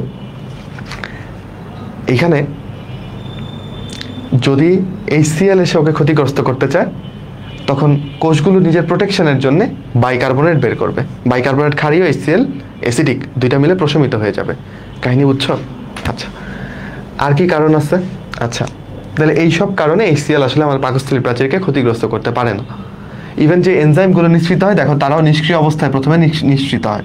এখান থেকে যখন এনজাইমটা বেরোবে, এনজাইমটাও তো প্রোটিন, যেহেতু প্রোটিন পরিপাককারী, কোষগুলোও তো প্রোটিন আছে, ওইগুলোকে পরিপাক করতে পারে, সেই সুযোগ নাই, কারণ এনজাইমগুলো বের হয় কেমন করে? নিষ্ক্রিয় হয়ে, পরে ওরা ভেতরে এসে সক্রিয় হয় HCl দিয়ে। তাহলে অনেকগুলো কারণ বললো ভাই, যেসব কারণে আমাদের পাকস্থলী প্রাচীরটা ক্ষতিগ্রস্ত হয় না। এবার চলো আমরা একটু চিন্তা করি, যারা আমরা নিয়মিত খাবার খাই না, বরঞ্চ অনিয়মিত খাবার খাই, তাদের কি ঘটবে তাদের পাকস্থলীতে? ধরো তুমি অনেকক্ষণ খাবার খাও নাই, তোমার পাকস্থলীতে HCl সিক্রেট হয়ে আসছে, ওরা অপেক্ষা করতেছে কখন খাবার আসবে, সেই খাবারকে আমি একদম পরিপাক করে ভেঙে ঠিক করে ফেলবো। কিন্তু তুমি খাচ্ছই না। HCl অনেকক্ষণ ধরে তোমার পাকস্থলীতে রয়েই গেছে। তখন কি হবে? এই মিউকাস লেয়ারটা, যেটা তোমার পাকস্থলীর ভেতর দিক থেকে প্রোটেকশন দিচ্ছিল, ও আস্তে আস্তে ক্ষতিগ্রস্ত হইতে থাকবে। এক সময় এই মিউকাস লেয়ারের টোটালটাই কি হবে? উঠে যাবে। তখন তোমার এই এই মিউকোসা লেয়ারের কোষগুলো কি হইতে পারে বলো, এই যে এরকম গর্ত হয়ে যাবে মিউকোসা লেয়ারের মধ্যে, বুঝছো? তুমি যদি তখন একটা এন্ডোস্কোপি করে দেখো, এন্ডোস্কোপি করতে দেখছো কখনো গলা দিয়ে একটা নল ঢুকায়, অন্য নালী দিয়ে সেটা একদম ওই নলটা পাঠাই দেয় একদম কোথায়, পাকস্থলীর ভেতরে। তো তখন এন্ডোস্কোপি করে যদি পাকস্থলী দেখো, দেখবা আরে পাকস্থলীর ভেতরে খালি গর্ত গর্ত গর্ত গর্ত হয়ে আছে। এই গর্তগুলোকে আমরা কি বলি, আলসার বলি, গ্যাস্ট্রিক আলসার বলি। তাহলে কেউ যদি খাবারে অনিয়ম করে তার কেন গ্যাস্ট্রিক আলসার হয়? কারণ দীর্ঘ সময় HCl তার পেটের মধ্যে থেকে যায়, সেই HCl তার মিউকাসকে ক্ষতিগ্রস্ত করে পাকস্থলীর ভেতর দিকের ওয়ালকে ক্ষতিগ্রস্ত করে ফেলে, তখনই ক্ষত হয়ে যায়। ক্ষতর ইংরেজি হচ্ছে আলসার। ওকে, বুঝছো? যদি কেউ আরো আরো অনিয়ম করতে থাকে, ধূমপানও করে, তখন তার আলসার আরো বড় হইতে পারে। এবং আলসার যদি অনেক গভীর হয়, গর্তটা যদি অনেক গভীর হয় পাকস্থলী ওয়ালের ভেতরে, তখন এই যে এখানে যে রক্তনালীগুলো ছিল, এই রক্তনালীগুলো থেকে রক্ত বের হয়। তখন তুমি যদি এন্ডোস্কোপি করে দেখো, দেখবা যে একদম লাল দগদগে ঘা দেখা যাচ্ছে, বুঝছো? আচ্ছা, যাই হোক, তাহলে আমরা কি করব, নিয়ম করে নিয়ম মাফিক খাবো, জাঙ্ক ফুড খাবো না, স্মোকিং করবো না। ওকে, চল সামনে যাই। পরের প্রশ্নটা কি, আমরা যখন পড়তে যাব জুলজি, আমরা খালি দেখব এই দুটো শব্দ আসতেছে, ব্লাস্ট এবং সাইট। যেমন ধরো এইখানে একটা কোষ আছে, এটাকে কি মনে হচ্ছে, এটাকে তোমরা অনেকে আরবিসি নামে ডাকো, আবার কেউ কেউ বলতে পারো না ভাই এটাকে আমি এরিথ্রোসাইট বলতে চাই, সেটাও বলতে পারো, এরিথ্রোসাইট। খেয়াল করো, এই তো নামে সাইট চলে আসলো। তাহলে নামের শেষে সাইট কেন থাকে? সাইট শব্দের অর্থ কি? উত্তর হচ্ছে সাইট শব্দের অর্থ হচ্ছে পরিণত কোষ। কি বলো? পরিণত কোষ। সাইট শব্দের অর্থ কি? পরিণত কোষ। আচ্ছা, ব্লাস্ট মানে কি ভাই? ব্লাস্ট মানে হচ্ছে অপরিণত কোষ, সহজেই শেষ। তাহলে আমি যদি বলি যে এইটা একটা এরিথ্রোব্লাস্ট, এরিথ্রোব্লাস্ট, আর এইটা একটা এরিথ্রোসাইট, দুটার মধ্যে ডিফারেন্স কি হইল? ডিফারেন্স এইটাই যে এটা অপরিণত লোহিত রক্তকণিকা আর এটা পরিণত লোহিত রক্তকণিকা। তাহলে আমরা কোডগুলো শিখে ফেলতেছি, রাইট? যে কোনো কিছুর শেষে সাইট দেখলে বুঝবো এটা পরিণত কোষ, আর ব্লাস্ট দেখলে বুঝবো এটা অপরিণত, এখনো ম্যাচিউর হয় নাই, মাত্র জন্মাইছে। ক্লিয়ার কিনা বলো বাচ্চারা? ক্লিয়ার হয়ে যাওয়া উচিত। ওকে, এরিথ্রোব্লাস্টার সাইটের ব্যাপারটা শেষ। আচ্ছা, একটা মজার ব্যাপার খেয়াল করো, ও কিন্তু প্রথমে এরিথ্রোব্লাস্ট অবস্থায় ওর সাইজটা কিন্তু বড় থাকে, দেখছো? এবং পুরোপুরি লাল থাকে না আসলে, তখন ওর একটা নিউক্লিয়াসও থাকে, দেখতেছো? ভেতরে কিন্তু একটা নিউক্লিয়াস আছে, খেয়াল করতেছো? নিউক্লিয়াসটাকে যদি আমি এই কালারতে দেখাই, এই দেখো এখানে নিউক্লিয়াস, এখানে নিউক্লিয়াস, দেখছো? তাহলে এরিথ্রোব্লাস্টে নিউক্লিয়াস থাকে কিনা? উত্তর হচ্ছে থাকে। যখনই সে এরিথ্রোসাইট হয়, খেয়াল করে যে নিউক্লিয়াস কিন্তু পালাচ্ছে, ক্ষণপদের মাধ্যমে সে বাইরে বের হয়ে চলে আসে। তাহলে পরিণত লোহিত রক্তকণিকা, যেটা বড় অবস্থা হচ্ছে এটা, এটার ভেতরে কোনো নিউক্লিয়াস আছে? উত্তর হচ্ছে না। লোহিত রক্তকণিকাতে কোনো, পরিণত লোহিত রক্তকণিকাতে কোনো নিউক্লিয়াস নাই। শিখছো বাচ্চারা? তাহলে এখানে কি নাই বলো? নিউক্লিয়াস নাই। তাহলে আমাকে একটু বলবা যে এটার ভেতরে আসলে কি আছে? আমাদের রক্ত তো লাল হয় এই কণিকাটার জন্য, তাই না? তাহলে ভাই বললো এটার ভেতরে নিউক্লিয়াস নাই, তাহলে এর মধ্যে কি আছে? এটা হচ্ছে কোষঝিল্লি। ওকে, কোষঝিল্লি দিয়ে ঢাকা, ভেতরে কি আছে? উত্তর হচ্ছে ভেতরে আছে পানি। কত পার্সেন্ট পানি? 60 থেকে 70% পানি আছে ভেতরে। ওকে, আর কি আছে? বাকি 30 থেকে 40% কি? কঠিন পদার্থ। হ্যাঁ, তো সেই কঠিন পদার্থের 90%ই হচ্ছে হিমোগ্লোবিন, মানে ভেতরটাতে হিমোগ্লোবিন আছে। তুমি যদি এই পার্সেন্টেজে বলো, তাহলে 3 ভাগের 1 ভাগ, মানে 33.33% কি আছে? হিমোগ্লোবিন। হিমোগ্লোবিনকে আমরা HB দিয়ে লিখলাম, আর বাকি পার্সেন্টেজ অন্যান্য হাবিজাবি জিনিস। তাহলে ধরো আমার সামনে একটা বালিশ আছে, ফাইন, বালিশ দিয়েই পড়াই। এটা যদি ধরো একটা আরবিসি হয়, যদি আরবিসি সাইজ এটা, তাহলে এটার ভেতরটায় কি থাকবে বলো? এটার ভেতরটায় তুমি পাবা হচ্ছে পানি এবং হিমোগ্লোবিন। ওকে, একটা ব্যাগের মতো, কিন্তু এত বড় নাও, ছোট্ট। আচ্ছা, আরবিসি সম্পর্কে অনেক কিছু জেনে ফেললাম। এবং খেয়াল করো, ওর নিউক্লিয়াসটা বের হয়ে যাওয়ার দরুন কিন্তু ওর সাইজটা কেমন হয়ে যায়? দেখো একটু অবতল হয়ে গেছে, দেখছো? এইটাতে দেখা যাচ্ছে যে একটু ডেবে গেছে সেন্টারটাতে। অ্যালপেনলিবে চকলেট দেখছো? অ্যালপেনলিবে চকলেটে দেখবা যে এই মাঝখানটা এরকম একটু ডাবানো, একটা পাশে খালি। আরবিসির ক্ষেত্রে দুইটা পাশে এরকম একটু করে ডাবানো। এমন জিনিসকে আমরা বলি দ্বি অবতল, বা ইংরেজিতে বলা যায় বাইকনকেভ। আরবিসিটা দেখতে কেমন রে? দ্বি অবতল। কাহিনী ক্লিয়ার? ওকে, এই আরবিসির ভেতরে হিমোগ্লোবিন থাকে, তার জন্যই রক্ত লাল হয়। তাহলে আমরা আজকের পর থেকে ব্লাস্ট এবং সাইট কোনো উল্টাপাল্টা করব না। তাহলে একটু এবার তোমাদের পরীক্ষার পালা। আমি যদি তোমাকে বলি অস্টিও ব্লাস্ট, এটা দিয়ে কি বুঝবা? আর যদি বলি অস্টিওসাইট, এটা দিয়ে কি বুঝবা? বলো। বায়োলজিকে এরকম ভেঙে ভেঙে পড়তে হবে, অর্থ বুঝে বুঝে পড়তে হবে। মাঝে মধ্যে তুমি মনে করতে পারো যে আরে এরকম কঠিন কঠিন নাম কেন দিল ওরা। আমাদের বাংলাদেশি যে নাম, এটা কিন্তু বিদেশিদের জন্য কঠিন। হ্যাঁ, যেমন বাংলাদেশি ক্রিকেট প্লেয়ারদের নাম যখন বিদেশি কমেন্টেটররা পড়তে যায়, একটা জগা খিচুড়ি বানায় ফেলে। আমরাও ওইরকম ল্যাটিন, গ্রিক এগুলো শব্দ থেকে আসা বায়োলজিক্যাল নেমগুলো আমাদের জন্য কঠিন লাগে, বাট অর্থগুলো জানলে অতটাও কঠিন লাগে না। যেমন অস্টিও শব্দের অর্থ কি জানো? অস্টিও মানে হচ্ছে অস্থি। অস্টিও মানে কি বলো? অস্থি। অস্থি মানে তো বুঝো পোন্স, হাড্ডি। ওকে। আর ব্লাস্ট মানে আমার বাচ্চারা জানে অপরিণত কোষ। তাহলে অস্থিতে যে অপরিণত কোষ থাকে সেটা অস্টিওব্লাস্ট, অস্থিতে যে পরিণত কোষ থাকে সেটা অস্টিওসাইট। তাহলে আজকের পর থেকে ব্লাস্ট এবং সাইট নিয়ে আমরা কোনো উল্টাপাল্টা করবো না। Next slide. অস্থিতে কি রক্ত সরবরাহ থাকে? আমি ছোটবেলায় এটা ভুল ভাবতাম, তাই ভাবলাম যে আমার বাচ্চারাও আমার মতো অনেকে ভুল ভাবতে পারে, তাই সঠিকটা শিখাই দেই। আমি ছোটবেলায় ভাবতাম আরে হাড্ডিগুলো তো সাদা হয়, এগুলোর ভেতরে বোধহয় ব্লাড সাপ্লাই থাকে না। উত্তর হচ্ছে অবশ্যই ওদের ভেতরে ব্লাড সাপ্লাই থাকে। এই ছবিটাতে তুমি দেখতে পাচ্ছ যে হাড্ডির ভেতরে লালগুলো হচ্ছে ধমনী, নীলগুলো হচ্ছে শিরা। তাহলে হাড্ডিতে বেশ ভালো ব্লাড সাপ্লাই থাকে, বুঝছো? এই যে হাড্ডিতে, মুরগির হাড্ডিতে বুঝবা না, কিন্তু মানুষের হাড্ডিতে দেখা যায় যে ছিদ্র থাকে, যেই ছিদ্র পথে ধমনী বা শিরাগুলো প্রবেশ করে, বুঝছো? হাড্ডির মধ্যে ছিদ্র থাকে। ওকে, যেমন এখানে তুমি যদি দেখো এটা একটা কাটা হাড্ডি। হ্যাঁ, এখানে দেখো এরকম ছিদ্র ছিদ্র দেখতেছে, এগুলো দিয়ে ধমনী শিরা বিকশিত হয়। ওকে, এবার হাড্ডির দুইটা প্রান্ত থাকে, তাই না? এই দুই প্রান্তে দেখো আমরা যখন পরিণত হই তখন এই দুই প্রান্তে লাল অস্থিমজ্জা থাকে। কি থাকে বলো? রেড বোন ম্যারো বা লাল অস্থিমজ্জা। লাল অস্থিমজ্জা। অস্থিমজ্জা মানে তোমরা হাড্ডির ভেতরে ধরো নেহারি খাওয়ার সময় বা খাসির পায়া খাওয়ার সময় ওদের হাড্ডির ভেতরে একটা ফ্যাটি জিনিস দেখছো না? ওইটাও একটা অস্থিমজ্জা। মুরগির হাড্ডির ভেতরে লাল লাল জিনিস দেখছো না? ওইটাও একটা অস্থিমজ্জা। ওকে, এবার মুরগির হাড্ডির ভেতরে যে লালটা দেখছো ওইটা হচ্ছে লাল অস্থিমজ্জা, কিন্তু গরু বা খাসির যে ফ্যাটি জিনিসটা দেখছো ওইটা হচ্ছে হলুদ অস্থিমজ্জা। তাহলে আমাদের হাড্ডিগুলোর প্রান্তগুলোতে লাল অস্থিমজ্জা থাকে, কিন্তু সেন্টারটাতে কি থাকে বলো? হলুদ অস্থিমজ্জা, ইয়েলো বোন ম্যারো। হলুদ অস্থিমজ্জা। হলুদ কেন বলতেছি? কারণ এটা অনেক ফ্যাটি, রাইট? এখানে অনেক ফ্যাট থাকে। অনেকেই হচ্ছে নেহারি খায়, তারপর হচ্ছে খাসির পায়ে খায়, ওই ফ্যাটটা খেয়ে ভাবে যে ও ক্যালসিয়াম খাচ্ছে। না রে, হাড্ডি ক্যালসিয়াম দিয়ে তৈরি, সেটা সত্য। হাড্ডি থেকে ক্যালসিয়াম পাইতে গেলে হাড্ডিকে গুঁড়া করতে হবে, এরপর হাড্ডির গুঁড়া খাইতে হবে, বুঝছো? তাহলে ক্যালসিয়াম পাওয়ার জন্য তুমি ছোট মাছ খাইতে পারো, ছোট মাছের কাঁটাতেও ক্যালসিয়াম আছে, কিন্তু হাড্ডির ওই ফ্যাটি পার্ট খেয়ে তুমি ক্যালসিয়াম খাচ্ছ না, ওইটা তুমি খাচ্ছ পিওর ফ্যাট, চর্বি খাচ্ছ। ওকে, তো দুই রকমের অস্থিমজ্জা থাকে। একটা বাচ্চা যখন জন্মায়, খেয়াল করো এক্সাম কখন একবার বলছি, 8টায় মানে কি কালকে সকাল না, সকালে কখনো এক্সাম নেই না আমরা, রাত 8টায়, রাত 8টা থেকে রাত 8টা 30 মিনিটের মধ্যে এক্সাম দিতে হবে। এই দুইটা ক্লাসের উপর থেকেই 90% প্রশ্ন থাকবে। ওকে, আচ্ছা কি বলছিলাম বলতে বাচ্চারা? বলতেছিলাম যে এই বাচ্চা অবস্থা যখন আমি জন্মাইছি তখন আমার হাড্ডির পুরোটাই লাল অস্থিমজ্জা, বুঝছো?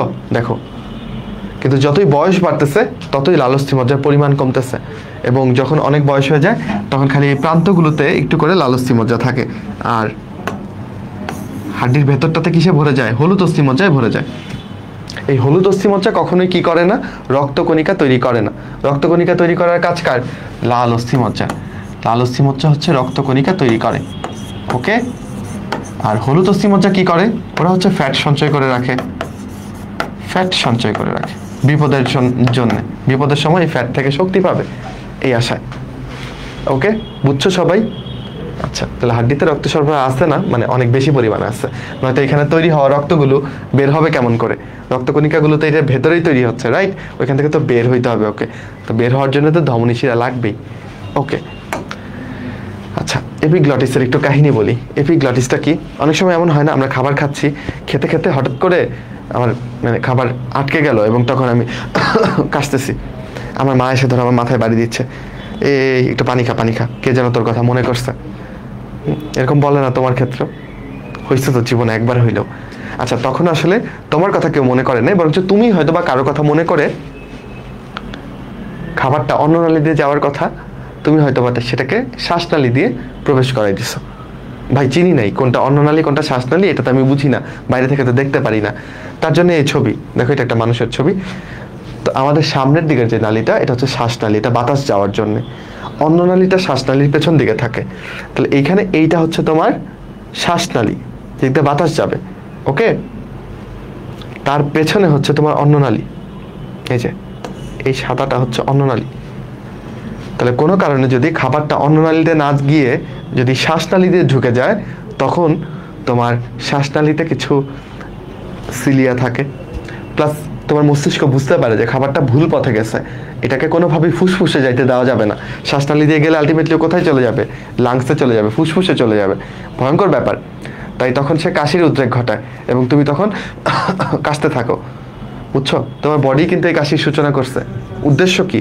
যেন কাশির সাথে যে বাতাস আসবে, সেই বাতাসের ধাক্কায় যে খাবারটা শ্বাসনালী দিয়ে ঢুকছিল সেটা যেন বের হয়ে আসে, বুঝছো? তাহলে যেন এটা সবসময় না হয়, এটার জন্য সৃষ্টিকর্তা আমাদেরকে কি ব্যবস্থা করে দিচ্ছেন? আমাদেরকে একটা অঙ্গ দিচ্ছেন, ওইটার নাম হচ্ছে এপিগ্লটিস। চলো আমরা এপিগ্লটিসটাকে দেখি। একটা মানুষের, এমন মানুষের ছবি নিচ্ছি যার এপিগ্লটিসটা অনেক বড়। তোমার আমার এপিগ্লটিস এত বড় না, এইভাবে সুন্দর করে বুঝে যাবেন। যাই হোক, তুমি যদি তাকাও এখানে, খেয়াল করো, এটা কি তার? এটা হচ্ছে আলজিব্বা। আলজিব্বা আশা করি সবাই চিনো, হাঁ করলে দেখা যায়, তাই না? ছোট ভাই বোনকে হাঁ করায় দেখতে পারো আলজিব্বা। এই আলজিব্বা আসলে এই নরম তালুর একটা পার্ট। এটা হচ্ছে নরম তালু। আমাদের প্রথম দিকের তালুটা শক্ত, একটু ভেতর দিকে নরম, আর সেই নরম তালুর একটা পার্ট হচ্ছে এই আলজিব্বা। ওকে, আলজিব্বার ইংরেজি করছি আমরা ইউভুলা। খালি ভুলে যাও আলজিব্বার কথা, তাই ওর নাম ইউভুলা, তুমি ভুলে যাও। ওকে, খেয়াল করো, এখানে নিচ থেকে একটা জিনিস উঠছে, দেখছো? এই যে জিনিসটা বা একটু বড় করে আছে, আসলে এইটার নাম হচ্ছে এপিগ্লটিস। এটার নাম কি বলো? এপিগ্লটিস। এপিগ্লটিস। আচ্ছা, পুরোটা লিখলাম না। আর এটা কি? এটা হচ্ছে জিহ্বা। এই অংশটা হচ্ছে জিহ্বা। তো এপিগ্লটিসের কাজ কি? এপিগ্লটিসকে যদি এইখানে দেখো, দেখো যে এই অংশটা হচ্ছে এপিগ্লটিস। তাহলে তুমি খাবার খাচ্ছ, এটা তোমার জিহ্বা, খাবারটার গতিপথটা ভালো মতনে ফোকাস করো, দেখতে যাচ্ছে যাচ্ছে। এপিগ্লটিসে গিয়ে সে ধাক্কা মারে, তখন এপিগ্লটিস কি হয়? নিচে নেমে যায়। কেমন করে? এমন করে, এমন করে নিচে নেমে গেলে খাবারকে বাধ্য হয়ে এবার ঘুরে কোন দিক দিয়ে যেতে হয়? অন্ননালী দিয়ে যেতে হয়, শ্বাসনালী দিয়ে যাইতে পারে না। তাহলে শ্বাসনালীর একটা ঢাকনি হিসেবে কাজ করে এপিগ্লটিস, বুঝছো? কিন্তু যখন তুমি একই সাথে খাবার খাচ্ছ এবং কথা বলতেছো, কথা বলার সময় তো এপিগ্লটিস খুলে যায়, তখন তো শ্বাসনালী ওপেন থাকে। আবার তোমার মুখে খাবার, ধরো আমি খাবার খেতে খেতে যদি তোমাদের পড়াইতাম, তাহলে এটা খুব বাজে হইতো। তাহলে আমি যখন কথা বলতেছি, আমার এপিগ্লটিস খুলে বাতাস বেরোচ্ছে, ওই সুযোগে একটু খাবার শ্বাসনালীতে ঢুকে পড়তে পারে, এবং ঢুকে পড়লে তখন আমার কাশি হয়ে যাবে, বুঝছো? এটাই এপিগ্লটিসের কাহিনী। ওকে, আচ্ছা, তাহলে এপিগ্লটিস বেসিক্যালি আমাদের যে ল্যারিংস বা স্বরযন্ত্র আছে, এটার উপর একটা ঢাকনির মতো, যেই ঢাকনিটা খাবারের ধাক্কায় শ্বাসনালীর রাস্তাটাকে বন্ধ করে দেয়। ওকে, অ্যান্ড এই তো, আর যখন কথা বলতেছে বা অন্য কাজ করতেছে, তখন এটা আবার খুলে যায়, মানে খুলে গিয়ে বাতাস আদান প্রদান করতে দেয়। মানে ও বাতাসকে যাইতে দিবে ফুসফুসে, কিন্তু কখনোই খাবারকে যাইতে দিবে না। এটাই এপিগ্লটিসের মূল কথা। ওকে, এপি মানে উপরে, এখানে গ্লটিস বলে একটা অঙ্গ থাকে, তার উপরে তার অবস্থান, তাই তাকে এপিগ্লটিস নামে ডাকছি। আরো ইন্টারেস্টিং পড়া আসতেছে সামনে, চলো একটু জীবনমুখী পড়া পড়ি, রিডিং পড়ো একটু। এই অংশটা সবারই খুব গুরুত্ব দেওয়া উচিত। ইভেন এই সময় দাঁড়িয়ে তোমরা আরেকবার তোমার বন্ধুদেরকে মেনশন করতে পারো, কারণ এখন একটা লাইফ সেভিং জিনিস শিখাবো, ঠিক আছে? আচ্ছা, ফোকাসের মধ্যে একটু সমস্যা হচ্ছে, ধৈর্য ধরে থাকো, ঠিক হয়ে যাবে।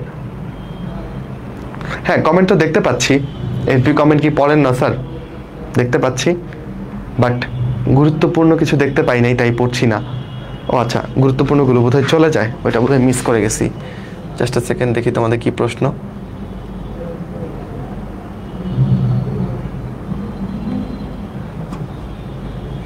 আচ্ছা দাঁড়াও, আমি একটু রিফ্রেশ করি, তাহলে কমেন্টগুলো আসবে আবার।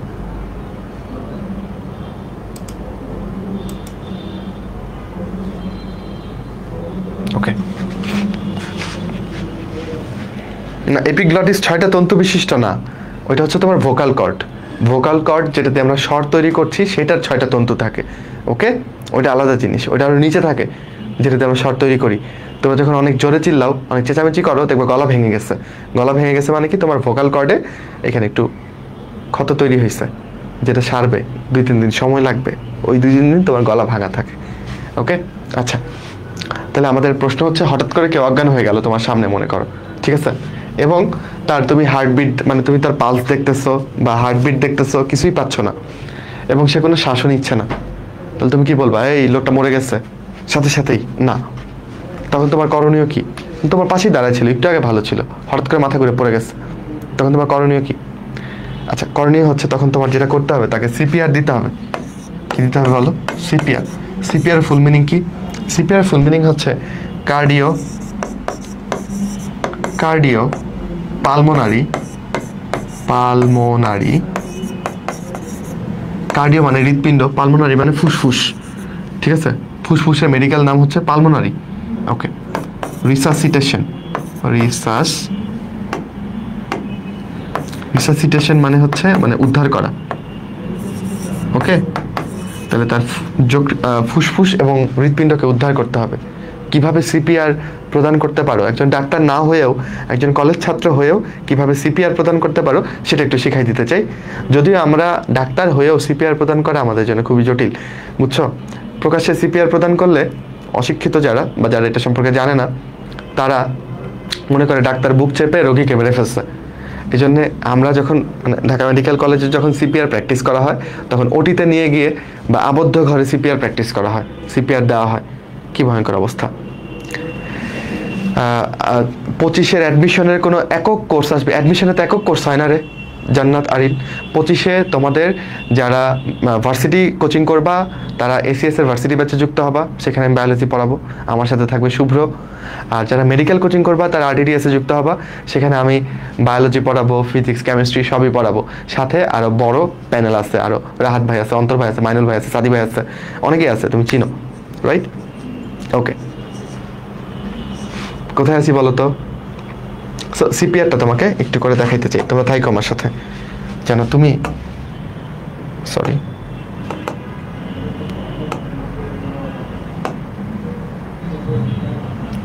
কি আসলো এটা?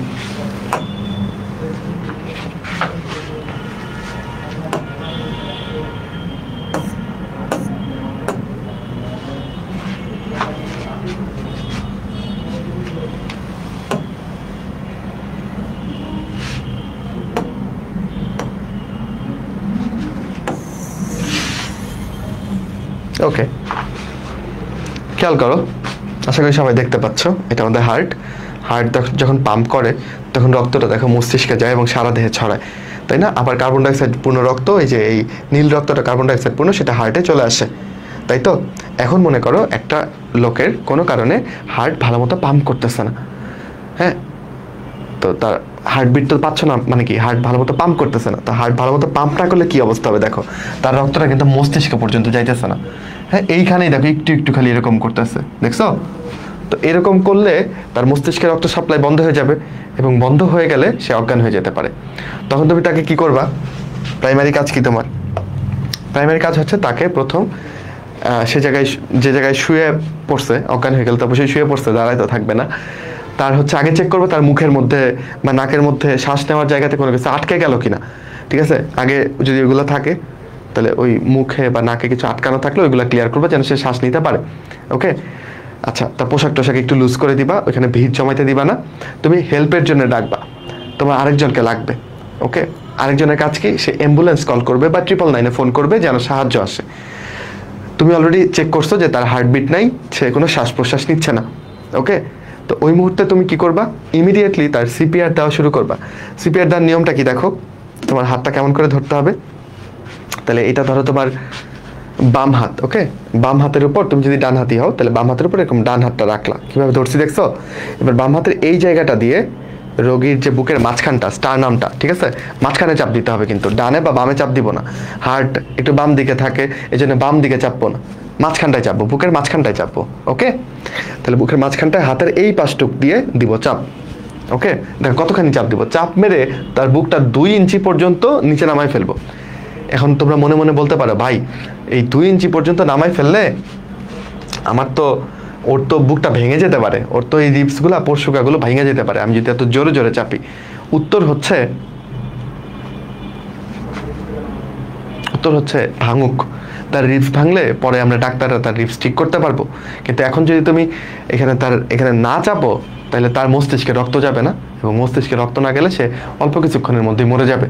হ্যাঁ, তো তুমি যে চাপতেছো এইটা আসলে তুমি হার্টের কাজটা করাই দিচ্ছ, হার্ট তো পাম্প করতে পারতেছে না। ওকে, বুকের মাঝখানটাতে চাপবা, ঠিক আছে? স্টারনাম, এখানে একটা অস্থি থাকে, এটাকে স্টারনাম বলে। এই স্টারনামের উপর হাতের এই বর্ডারটা রেখে একটা হাতের উপর একটা দিয়ে একটা চাপবা। এখন দেখো অনেক রকম চাপার টেকনিক আছে। ধরো, আচ্ছা এখানে ধরো একটু উপর থেকে দেখালে ভালো হতো। হ্যাঁ, ধরো আমি একটু উপরে উঠছি। আচ্ছা, কেউ কেউ হচ্ছে এরকম কুনুই ভেঙে যদি চাপে, ঠিক আছে? মনে করে যে কুনুইটা ভেঙে এরকম করতেছে, এরকম করলে কিন্তু হবে না। কুনুই ভাঙা রাখা যাবে না, কুনুই স্ট্রেট থাকবে এবং নিজের শক্তি দিয়ে ভালো মতনে চাপতে হবে, ঠিক আছে? ভালো মতন চাপতে হবে, কুনুই ভাঙা যাবে না। কোনো স্ট্রেট রেখে ভালো মতো চাপতে হবে যেন 2 ইঞ্চি করে গভীরে যায়, এবং প্রত্যেক মিনিটে 100 থেকে 120টা কম্প্রেশন। মানে কি, তুমি কাউন্ট করবা সেকেন্ডে যেন 2টা করে হয়, ঠিক আছে? খুব ফাস্ট চাপবা, সেকেন্ডে 2টা করে। কিন্তু আবার খুব ফাস্ট চেপে যদি এমন হয় যে চাপটা লাগতেছে না, তাহলে কিন্তু লাভ হবে না। চাপও লাগতে হবে, ফাস্টও করতে হবে। তো তুমি মোটামুটি 30টা করে চাপ দিবা। হ্যাঁ, কাউন্ট করবা 1 2 3 4 5 6, 30টা চাপ দেওয়ার পরে তার মুখটা খুলে এখানে ফু দিবা, ঠিক আছে? তার মুখটা খুলে মুখের ভেতরে কি করবা, ফু দিবা। ফু দিলে তার বাতাসটা কই যাবে, ফুসফুসে, মানে ফুসফুসটা ফুলে গিয়ে আবার যদি সচল হয়, এটার জন্য এই কাজটা করবা। ওকে, বুঝছো? আচ্ছা, তো এভাবে কতক্ষণ করবা? যতক্ষণ না তোমার সাহায্য এসে পৌঁছায়, রোগী যতক্ষণ না হসপিটালে যায়। ভাই, রোগীকে হসপিটাল নিতে গেলে 1 ঘন্টা সময় লাগবে, 1 ঘন্টাই করে যাবা। যতক্ষণ না নিশ্চিত হচ্ছে রোগী মরে গেছে, ততক্ষণ তুমি এটা করতেই থাকবা। ওকে, আচ্ছা, যদি কেউ এটা ঠিকঠাক মতো না করতে পারে, তাহলে কেমন হবে? এই দেখো, রোগী পড়ে আছে, তার রক্ত দেখো মস্তিষ্কে যাচ্ছে না, দেখছো? তুমি যখন এই যে তুমি হালকা হালকা চাপতেছো, এই যে তুমি ভাবতেছো আরে রোগীটা ব্যথা পাবে, ওকে হালকা হালকা চাপি। আচ্ছা, রক্ত কি যাচ্ছে মস্তিষ্ক পর্যন্ত? না, রক্ত তো এই পর্যন্ত আসতেছে। বা তুমি খুব ধীরে ধীরে চাপতেছো, তখনও কিন্তু রক্ত মস্তিষ্ক পর্যন্ত যাচ্ছে না। বুঝছো? পারফেক্টলি চাপ দিলেই রক্তটা মস্তিষ্ক পর্যন্ত যাবে। মস্তিষ্ক পর্যন্ত গেলে রোগী বেঁচে থাকবে। দেখছো, এরকম উল্টাপাল্টা চাপলে হবে না, কিন্তু খুব ধীরে বা খুব ফাস্ট করলে হবে না, আদর করে চাপলে হবে না। রায়হান বলছে, আচ্ছা রায়হান একটা আপত্তিকর কমেন্ট করছো বা জানতে চাইছো, সমস্যা নেই, আমি তোমাকে বুঝাই বলতেছি, সমস্যা নেই। ওকে, তাহলে দেখো এরকম পারফেক্টলি চাপ দিলে কি হবে বলো, মস্তিষ্কে রক্তটা যাবে, ঠিক আছে? আচ্ছা, এরকম পারফেক্টলি ছন্দে চাপতে হবে। আচ্ছা, ফুসফুস চলতেছে কিনা কিভাবে বুঝবো? সে শ্বাস প্রশ্বাস নিলে তার ফুসফুস চলবে, আর না নিলে চলবে না, ঠিক আছে? এই জন্যই আমরা চাপি, যেন চাপটা হার্টে গিয়ে পড়ে এবং হার্টের রক্তটা যেটা জমেছিল, যেটা হার্ট পাম্প করতে পারতেছিল না, ওইটা যেন যায়। তাহলে আমরা বুঝে ফেললাম। ওকে, আচ্ছা, রায়হান বলছে যে অপরিচিত মেয়েদের বুকে কেমনে চাপ দিব? আচ্ছা, প্রথম কথা হচ্ছে, যিনি একজন ভিকটিম, যিনি মৃত্যুপথযাত্রী, ঠিক আছে, ওই সময় তুমি যদি ডাক্তার হও, জেনারেল মানুষ হলে তোমার চিন্তা করা কঠিন হবে। যেমন আমি নিজে ডাক্তার হিসেবে আমার কি ফিমেল পেশেন্টের উপর কখনো কাজ করতে হয় নাই? যেমন আমি যদি বলি, আমার সার্জারি পরীক্ষার যে মানে কেসটা আমার পড়ছিল, ওটা ছিল ব্রেস্ট ক্যান্সার। হ্যাঁ, উনি আমার মায়ের থেকেও বড় বয়সী ফিমেল। তাহলে ব্রেস্ট ক্যান্সারের পেশেন্টকে আমার এক্সামিন করতে হয়েছে, আমি তার কাছ থেকে অনুমতি নিছি, উনি অনুমতি দিচ্ছেন। এবং ফিমেল একজনের উপর যখন তুমি মেইল হয়ে কোনো মানে কিছু করতে যাবা, কোনো এক্সামিনেশন বা কিছু একটা করতে যাবা, তখন অবশ্যই পাশে একজন ফিমেল অ্যাটেন্ডেন্ট লাগবে। আমি কি বুঝাইতে পারছি? মানে কি, তুমি যদি ধরো একজন ফিমেল তোমার পাশে অজ্ঞান হয়ে গেছে, এখন তুমি তাকে সিপিআর দিবা, কিন্তু তোমার পাশে একজন ফিমেল লাগবে, নয়তো তুমি সিপিআরও দিতে পারবা না। কারণ এইখানে যে কেউ অ্যালিগেশন তুলতে পারে, কিন্তু আরেকজন ফিমেল যদি পাশে অ্যাটেন্ডেন্ট হিসেবে থাকে, তাহলে তুমি এখানে মানে অযাচিত কিছু করতে পারবা না। তা ডাক্তার হিসেবে আমরা যখন প্র্যাকটিস করি, তখন ফিমেল রোগীকে এককভাবে আমার দেখার কোনো সামর্থ্য নেই, সাথে অবশ্যই একজন ফিমেল অ্যাটেন্ডেন্ট লাগবে, ফিমেল একজনকে লাগবে। বুঝতে পারছো? এই হচ্ছে কাহিনী। আচ্ছা, ওকে, একই কথা ফিমেল ডক্টরদের জন্য ওরা যদি মেলকে দেখে, কোনো মেল পেশেন্টকে দেখে, তাহলে সাথে একজন অবশ্যই মেল অ্যাটেন্ডেন্ট লাগবে। হ্যাঁ, ধরো একজন ডাক্তার একজন লোককে দেখতেছে, সাথে তার ওয়াইফ আছে, আচ্ছা তাইলেও চলবে, বা অপরিচিত একজন মহিলা আছে, ওই ডাক্তার আছে, ডাক্তারের যে অ্যাসিস্ট্যান্ট উনি আছে, উনিও একজন ফিমেল, আরেকজন মেল পেশেন্টকে দেখতেছে। এখন তার ডাক্তার হিসেবে কোনো একটা এক্সামিনেশন করতে হবে, তখন কিন্তু হবে না, তখন আরেকজন মেলকে বাইরে থেকে ডেকে আনতে হবে, এনে ওইখানে দাঁড় করে তারপর এক্সামিন করতে হবে। এটা হচ্ছে এথিক্স, এটা হচ্ছে নিয়ম, বুঝছো? নয়তো আমি ডাক্তার হিসেবে বিপদে পড়তে পারি, তুমি আমার বিরুদ্ধে মামলা করতে পারো যে এই ডাক্তার উল্টাপাল্টা কিছু করছে, তা আমি তো নিজে সেফ থাকবো, বুঝছো? আচ্ছা, তো ডাক্তারিতে আমাদের থার্ড ইয়ারে এগুলো পড়ানো হয় যে ডাক্তারি এথিক্স কোনগুলো, কি কি তোমাকে নজরে রাখতে হবে। আমরা কি সিপিআর কিভাবে দিতে হয় মোটামুটি বুঝলাম। কখন দিব? যখন কেউ হঠাৎ করে অজ্ঞান হয়ে যাবে, কোনো হার্টবিট থাকবে না, পালস থাকবে না, শ্বাস প্রশ্বাস নিবে না। কখন শুরু করবো? ইমিডিয়েটলি। শুরু করার আগে আরেকজনকে ডেকে নিব সাহায্যের জন্য, যে 999-এ বা অ্যাম্বুলেন্সে ফোন করবে, ততক্ষণে আমি তার সিপিআর দেওয়া শুরু করব। কিভাবে দিব? প্রত্যেক মিনিটে 120টা করে চাপ দিব। ওকে, এই চাপ 120টা টানা দিব না, 30টা করে দিব, মুখে ফু দিব, আবার 30টা দিব, আবার মুখে ফু দিব, এরকম চাপ দিয়ে বুকটা 2 ইঞ্চি নামাই দিব। ওকে, যেন আমি ফিল করব যে এই চাপটা যেন একদম তার মস্তিষ্ক পর্যন্ত রক্তকে পৌঁছায় দেয়।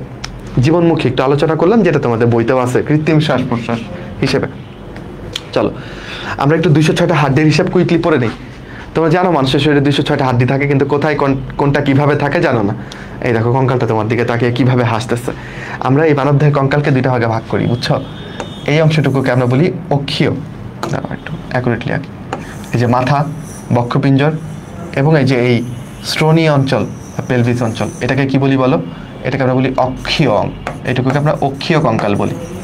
এইটুকুকে বাদ দিলে বাকিগুলো হচ্ছে উপাঙ্গ। ও যদি একটা পোকা হইতো তাহলে ওর উপাঙ্গ কি? হাত পাগুলো হইতো না? তাই তো হইতো, তাই না? তাহলে আমরা আমাদের কঙ্কালকে ভাগ করতেছি হচ্ছে কি বলো? কঙ্কালকে ভাগ করি অক্ষীয় কঙ্কাল, অক্ষীয়। অক্ষ মানে কি? সেন্টারে যেটা থাকে, তো সেন্টার বলতে তো এইটাই।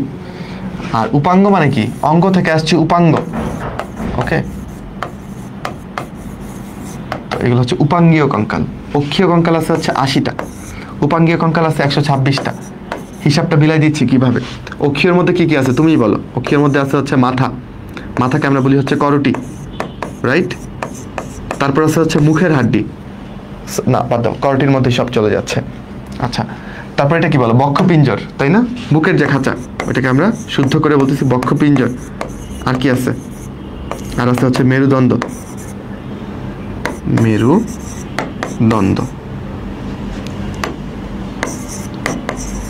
আচ্ছা, যদি এই পেলভিসটাকে আমরা অক্ষীর মধ্যে ফেলি নাই, আসলে এইটুকু হইলে পারফেক্ট হইতো। অক্ষী হচ্ছে এইটুকু।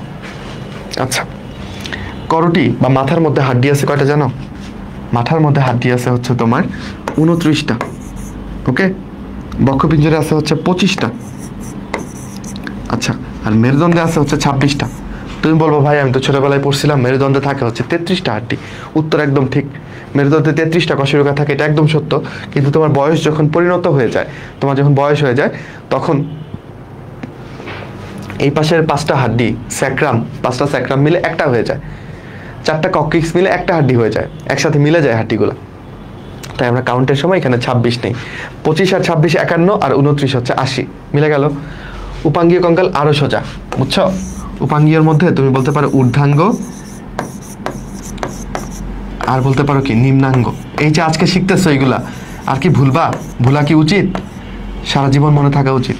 ঊর্ধ্বাঙ্গ বলতে আমরা বুঝবো এই যে আমাদের হাত এবং হাতটা যে জোড়া আছে বডির সাথে, সেগুলো।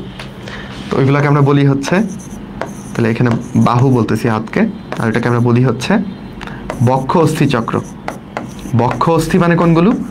এই যে পিঠের যে একটা হাড্ডি আছে, বুঝছো? এই যে এটা কাঁটাটা যে হাতে লাগতেছে, এটা হচ্ছে স্ক্যাপুলা। আবার এখানে যে একটা হাড্ডি আছে, যেটা হচ্ছে কলার বোন বলে ছেলেদের ক্ষেত্রে, মেয়েদের ক্ষেত্রে বলে বিউটি বোন। হ্যাঁ, যাই হোক, তো এটার নাম হচ্ছে ক্ল্যাভিকল। ওকে, এগুলো নিয়ে হচ্ছে বক্ষ অস্থি, বক্ষ অস্থি চক্র বলে এটাকে। তাহলে কয়টা আছে বলো তো বক্ষ অস্থি চক্র? আগে এটা বলো। 2টা, পেছন দিকে 2টা কি আছে? স্ক্যাপুলা, আর সামনে দিকে 2টা ক্ল্যাভিকল। তাহলে কয়টা হইলো? 4টা, রাইট? মনে রাখবা প্রত্যেক হাতে এবং প্রত্যেক পায়ে 30টা করে হাড্ডি আছে। তাহলে 2টা হাত তোমার, 2টা হাতে কত? 2টা হাতে 60, তাহলে ঊর্ধ্বাঙ্গের অস্থি কয়টা হইলো বলো? ঊর্ধ্বাঙ্গের অস্থি হইলো তোমার 64টা, রাইট? আচ্ছা, নিম্নাঙ্গের অস্থি কয়টা হবে? 62টা। নিম্নাঙ্গ বলতে কি বুঝতেছি? নিম্নাঙ্গ বলতে বুঝতেছি পা।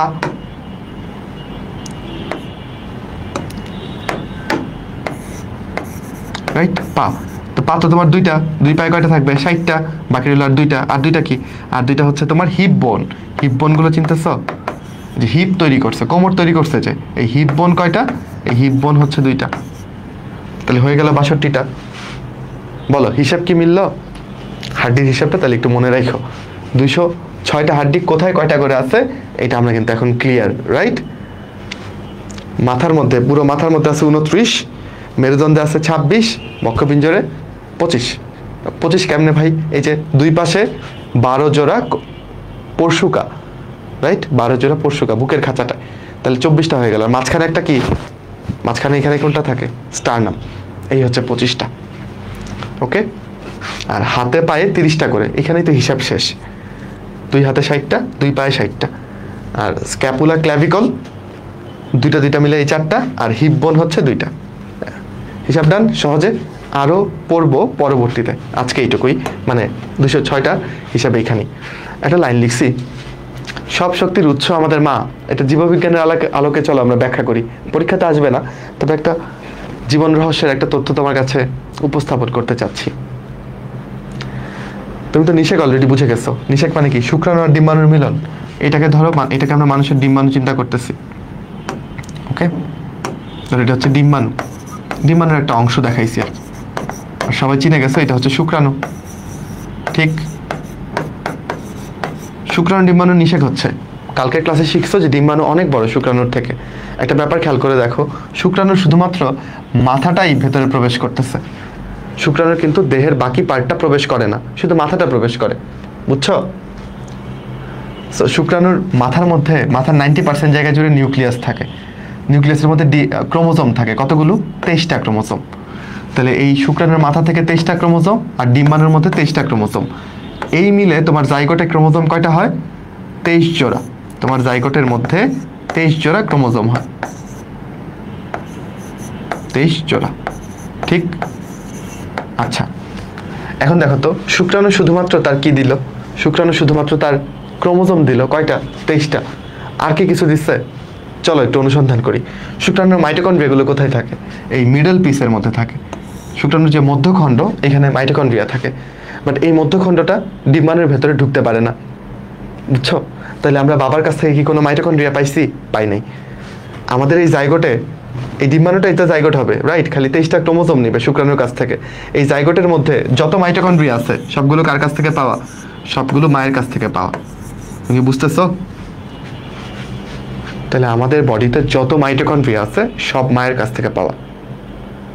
বাবার কাছ থেকে আমরা কোনো মাইটোকন্ড্রিয়া পাইনি। এটা আমার বাবাকে গিয়ে বললো না যে তুমি কেন আমাকে মাইটোকন্ড্রিয়া দাও নাই। হ্যাঁ, এটা বলার দরকার নেই। তবে মাইটোকন্ড্রিয়া হচ্ছে আমাদের শক্তি উৎপাদনের কারখানা, তুমি জানো তাই না? মাইটোকন্ড্রিয়াতে এটিপি তৈরি হয়। তো সেই বিবেচনায় সব শক্তি বলতে আমি যদি এটিপি চিন্তা করি, তো এটিপির উৎস কি? মানে এটিপি কোত্থেকে আসতেছে? মাইটোকন্ড্রিয়া থেকে।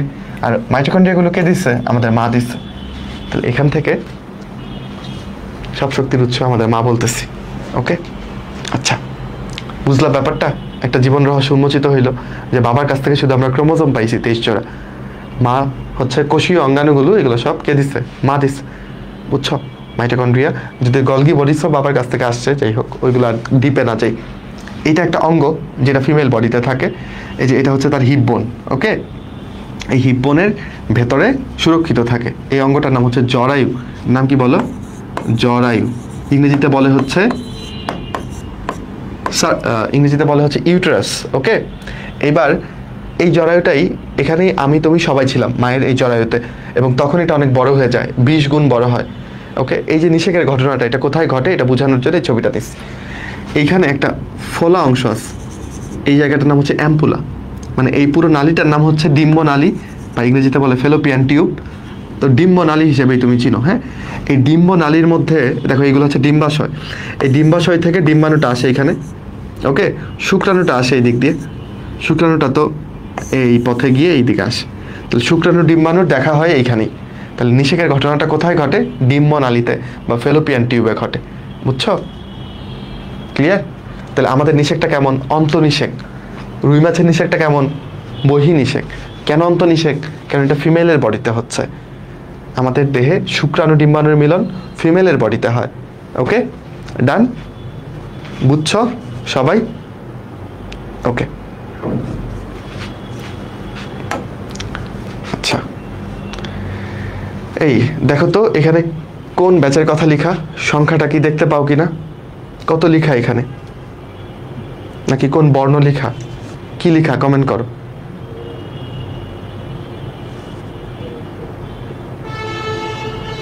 কত সংখ্যা লেখা?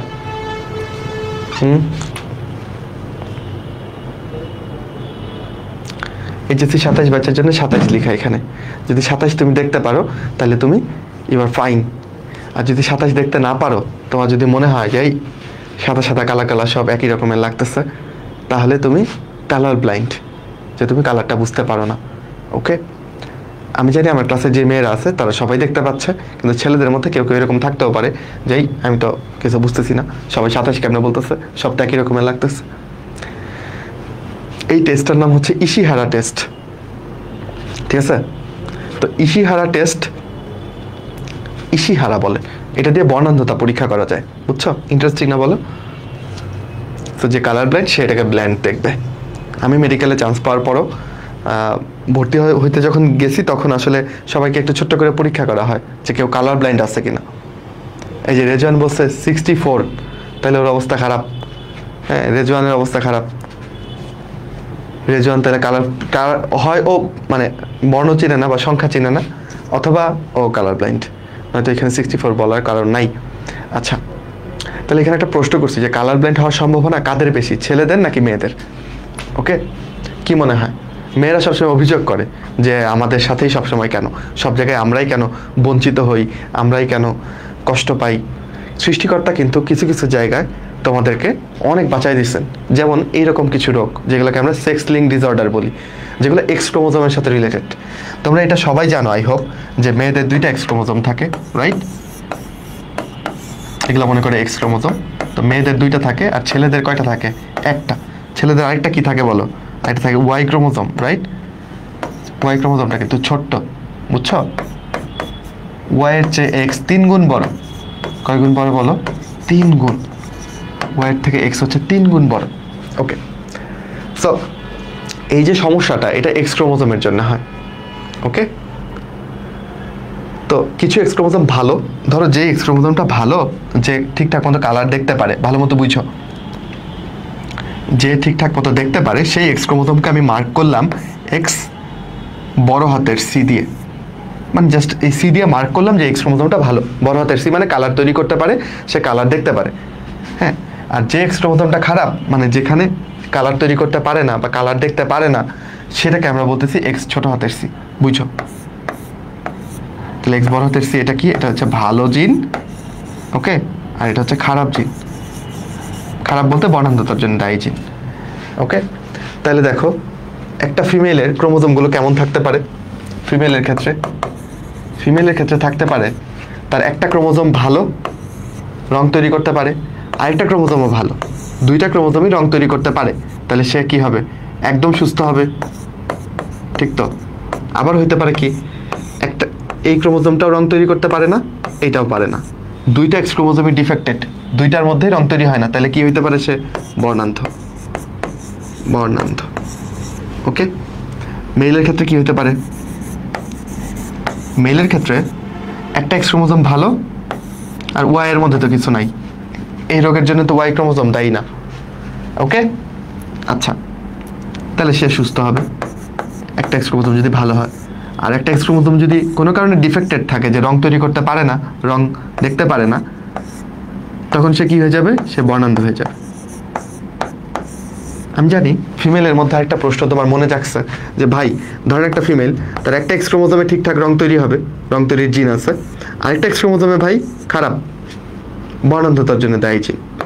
তাহলে সে কেমন হবে? সে আসলে এখানে বাহক হবে, মানে সে নিজে সুস্থ হবে, সে দেখবে ঠিকঠাক, সে বর্ণান্ধ হবে না, কিন্তু তার পরবর্তী বংশে এই যে এই কালপ্রিট জিনটা যেটা দিয়ে বর্ণান্ধতা হয়, খারাপ জিনটা, এটা সে পরবর্তী বংশে দিয়ে দিতে পারে। বুঝতে পারছো কাহিনীটা? তো তাকে আমরা বলি বাহক। তো আমি প্রশ্ন করছি যে আসলে কাদের কালার ব্লাইন্ড হওয়ার সম্ভাবনা বেশি, ছেলে নাকি মেয়ে? খেয়াল করলে দেখবা একটা এক্স ক্রোমোসোম যদি আক্রান্ত হয়ে যায় তাহলে ছেলেরা শেষ, তাহলে ছেলেরা বর্ণান্ধ হয়ে যায়, রাইট? কিন্তু মেয়েদের ক্ষেত্রে একটা এক্স ক্রোমোসোম আক্রান্ত হলে সে বর্ণান্ধ হয় না, সেইখানে কি সে সুস্থ, সে কিন্তু সুস্থ কিন্তু বাহক, স্বাভাবিক কিন্তু বাহক। মেয়েদেরকে আক্রান্ত হইতে গেলে দুইটা এক্স ক্রোমোসোমকেই ডিফেক্ট থাকতে হয়, বুঝছো? যার ফলে মেয়েদের আক্রান্ত হওয়ার সম্ভাবনা কি কম, দুইটা এক্স ক্রোমোসোমই নষ্ট, এটা হওয়ার সম্ভাবনা কম। ছেলেদের ক্ষেত্রে একটা এক্স ক্রোমোসোম থাকে, কোনো ব্যাকআপ নাই, একটা নষ্ট হলে শেষ, সে বর্ণান্ধ। মেয়েদের ক্ষেত্রে একটা নষ্ট হলে আরেকটা ভালো যদি থেকে যায় তাহলে তার ব্যাকআপ আছে, সে কিন্তু সুস্থ থাকবে। হ্যাঁ, পরবর্তী বংশধরে হয়তো বা সে জিনটা দিয়ে দিবে, পরের বংশে ছেলের মধ্যে এটা সমস্যা তৈরি করবে, কিন্তু সে তো ভালো। তাহলে এখানে লাকি হচ্ছে মেয়েরা, এবং কাদের বেশি হয়? উত্তর হচ্ছে ছেলেদের বেশি হয়। সব সেক্স লিঙ্ক ডিসঅর্ডার ছেলেদের বেশি হয়, বুঝছো? মার্কিন যুক্তরাষ্ট্রে 8% হচ্ছে বর্ণান্ধ, মানে অনেক বর্ণান্ধতে ভরপুর। ছোট থেকেই থাকে এগুলা, ছোট থেকেই থাকে, কিন্তু একদম ছোটবেলায় তো সে বুঝতে পারে না, সে পরবর্তীতে বুঝতে পারে। হ্যাঁ, এই আর কি, বুঝলা? তাহলে সেক্স লিঙ্ক ডিসঅর্ডারগুলো কাদের ভালো হয়, বেশি হয়? ছেলেদের বেশি হয়। কেন? কারণ ছেলেদের একটা এক্স ক্রোমোসোম, এটা আক্রান্ত হইলে শেষ। মেয়েদের একটা আক্রান্ত হইলেও যদি আরেকটা ভালো থাকে তাহলে এটা ব্যাকআপ দিয়ে দিবে, ছেলেদের কোনো ব্যাকআপ নাই। ওকে, ছেলেদের জন্য সমবেদনা। একটা শব্দ, এটা ক্লিয়ার করি আমাদের ক্লাস শেষ, সেটা হচ্ছে ম্যাক্রোফেজ। ম্যাক্রো শব্দের অর্থ কি জানো? বড়। আর ফেজ মানে কি জানো? এই ফেজ মানে হচ্ছে খেয়ে ফেলো। ফেজ মানে কি বলো? খেয়ে ফেলো। একটা ভিডিও দেখবো, তুমি নিজেও জানো না তোমার দেহে কি পরিমাণ বিক্রিয়া, মানে প্রোটেক্টিভ বিক্রিয়া ঘটে যাচ্ছে, তোমার প্রতিরক্ষা ব্যবস্থা তোমাকে কিভাবে প্রোটেকশন দিয়ে যাচ্ছে তুমি নিজেও জানো না। চলো আমরা একটা ভিডিও দেখি, অনেক 20 বছর আগের ভিডিও। খেয়াল করো, এগুলো হচ্ছে তোমার কোষ, এটা হচ্ছে তোমার কোষের মাঝখানে ফ্লুইড, ইন্টারস্টিশিয়াল ফ্লুইড। এটা একটা ম্যাক্রোফেজ, দেখছো মাইক্রোস্কোপে দেখা, আর দৌড়াচ্ছে এটা হচ্ছে ব্যাকটেরিয়া। তুমি এটার ব্যাপারে জানোই না, তোমার দেহ এগুলো ঘটতেছে। হ্যাঁ, তুমি যে এত জীবাণু খাচ্ছ, এই যে চটপটি ফুচকা খাচ্ছ, এগুলোর সাথে এগুলো ব্যাকটেরিয়া কতগুলো ঢুকতেছে তোমার শরীরে হিসাব আছে? ক্রিমির ডিম খাচ্ছ নিজের অজান্তে, ওইগুলো সব এই যে এভাবে খেয়ে ফেলতেছে, দেখছো? এই কি চলে আসলো আবার, দেখো এটা।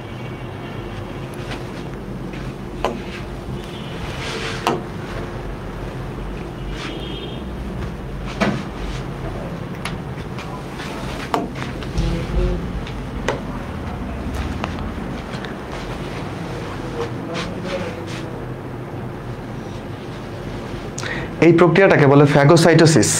ফ্যাগো মানে খেয়ে ফেলা, সাইট মানে কোষ, আমার বাচ্চারা জানে, আর সিস মানে প্রক্রিয়া। তাহলে ফ্যাগোসাইটোসিস প্রক্রিয়ায় এইভাবে জীবাণু খেয়ে ফেলে। দেখো, দেখছো ও একটা এই যে এরকম অভিক্ষেপ তৈরি করে ওকে ঘিরে ফেললো না, চারপাশ থেকে ঘিরে ফেলে ওকে ভেতরে ঢুকাই ফেললো না, এভাবে খেয়ে ফেলে, বুঝছো? আর ও কোথায় থাকতেছে? ও হচ্ছে কোষগুলোর ফাঁকে ফাঁকে থাকতেছে, ওই জায়গাগুলোর নাম হচ্ছে ইন্টারস্টিশিয়াল ফ্লুইড বা ইন্টারস্টিশিয়াল স্পেস।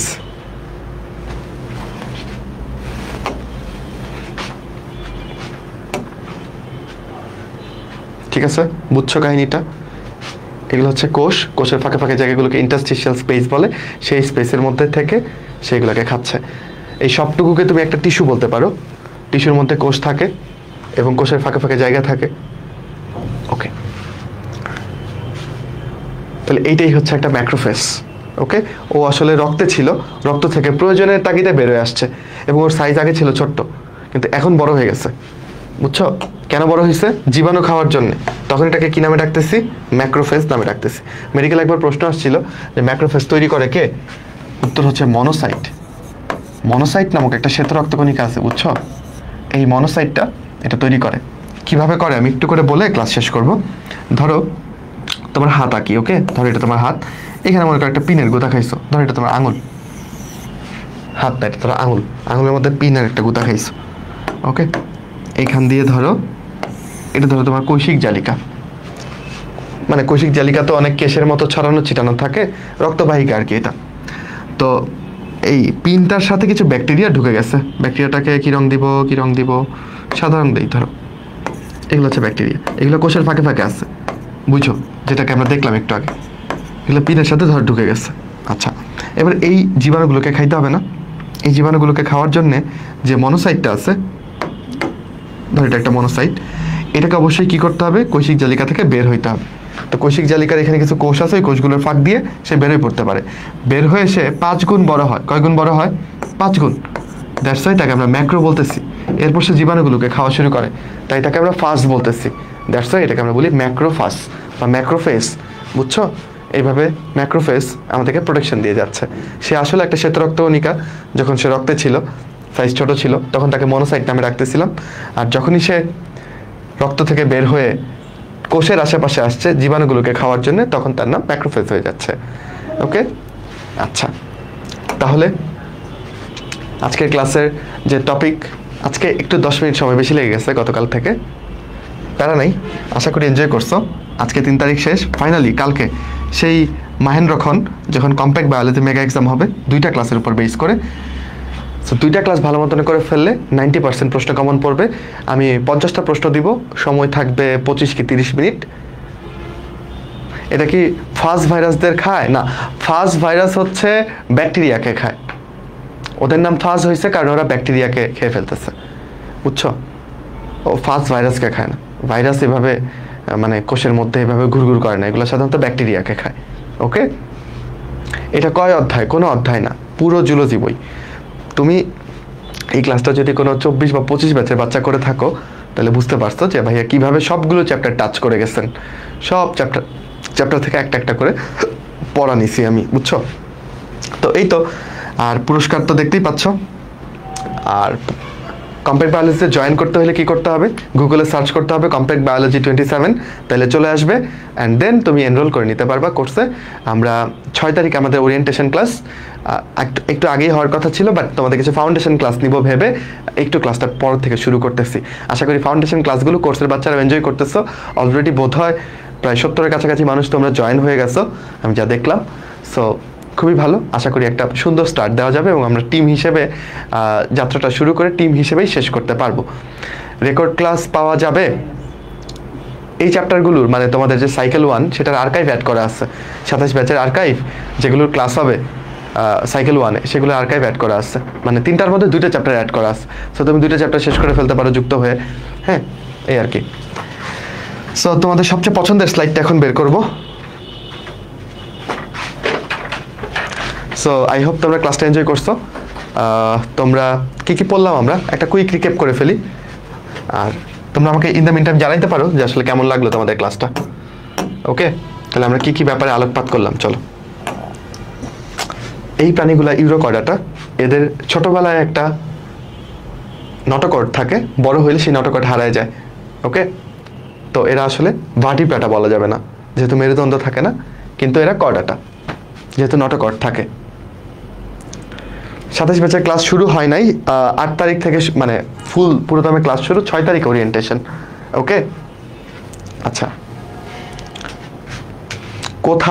কোথায় রে, একটু পুরো প্রশ্নটা করতে হবে তো, শুধু কোথায় বললে কেমন করে বুঝবো? কম্প্যাক্ট বায়োলজি সাইকেল 1-এর কথা বলতেছিলাম আমরা।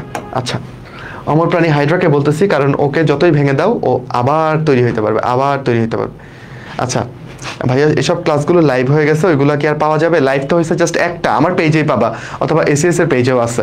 ওকে, ডক্টর রিজভি তৌহিদ যে পেজ, ওইখানে তুমি গত ক্লাসের লাইভ পেয়ে যাবা। আর আমি একটা কাজ করব, আমি আবার পোস্ট দিয়ে দিব আজকের স্লাইড এবং গতকালকের স্লাইড, 2টার ড্রাইভ লিঙ্ক আমি একসাথে পোস্ট করে দিব। তোমরা ক্লাস করার পরে এই স্লাইডগুলোও দেখে ফেলতে পারো, কারণ এগুলো থেকেই প্রশ্ন করব। ঠিক আছে, আমি অলরেডি কালকে ক্লাস নেওয়ার পরে কালকের 25টা প্রশ্ন সেট করে ফেলছি। এখন আমি বাকি 25টা প্রশ্ন সেট করব আজকের ক্লাসের উপর বেস করে, যা পড়ালাম সেখান থেকে।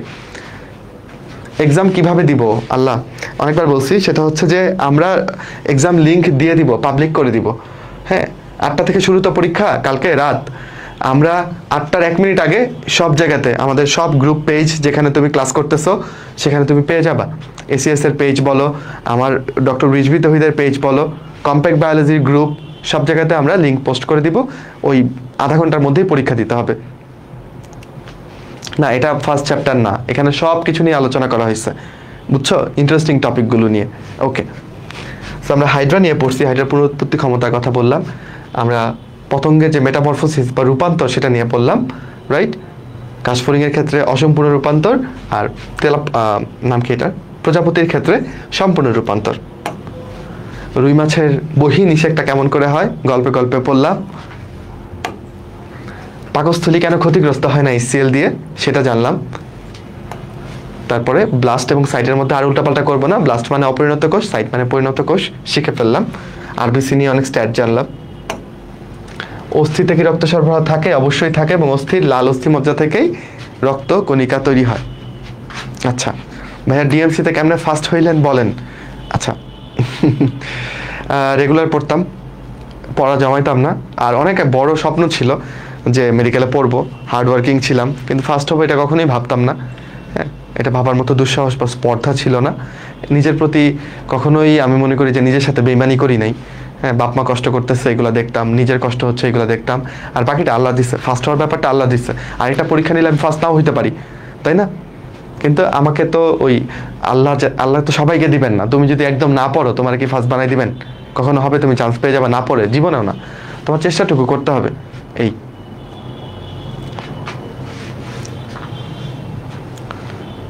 সেলফিতে আপনাকে পাইলাম না ভাইয়া, কোন সেলফির কথা বলতেছো জানি না। যাই হোক, আমরা একটু রিক্যাপ করছিলাম। এপিগ্লটিসের কারণে কিভাবে খাবারটা অন্ননালীতে যায়, শ্বাসনালীতে যায় না, সেটা আমরা বুঝতে পারছি। আর আমরা যদি কথা বলতে বলতে খাই তখন আবার শ্বাসনালী দিয়ে চলে যেতে পারে, তখন আমাদের কাশি উঠে যাবে।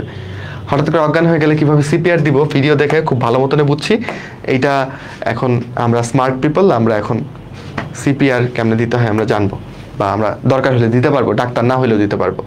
206টা হাড্ডির হিসেব দেখে ফেলো।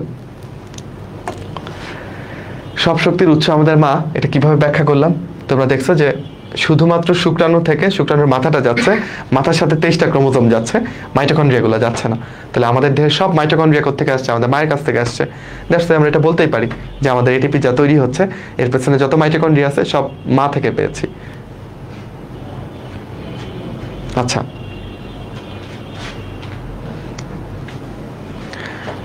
আপনি এইচএসসি কত ব্যাচ? আমি এইচএসসি 16 ব্যাচ। আপনি কি ডক্টর? হ্যাঁ, আমি ডক্টর। বায়োলজি ভালো লাগে না, তাহলে কেমনে বায়ো ভালো করব?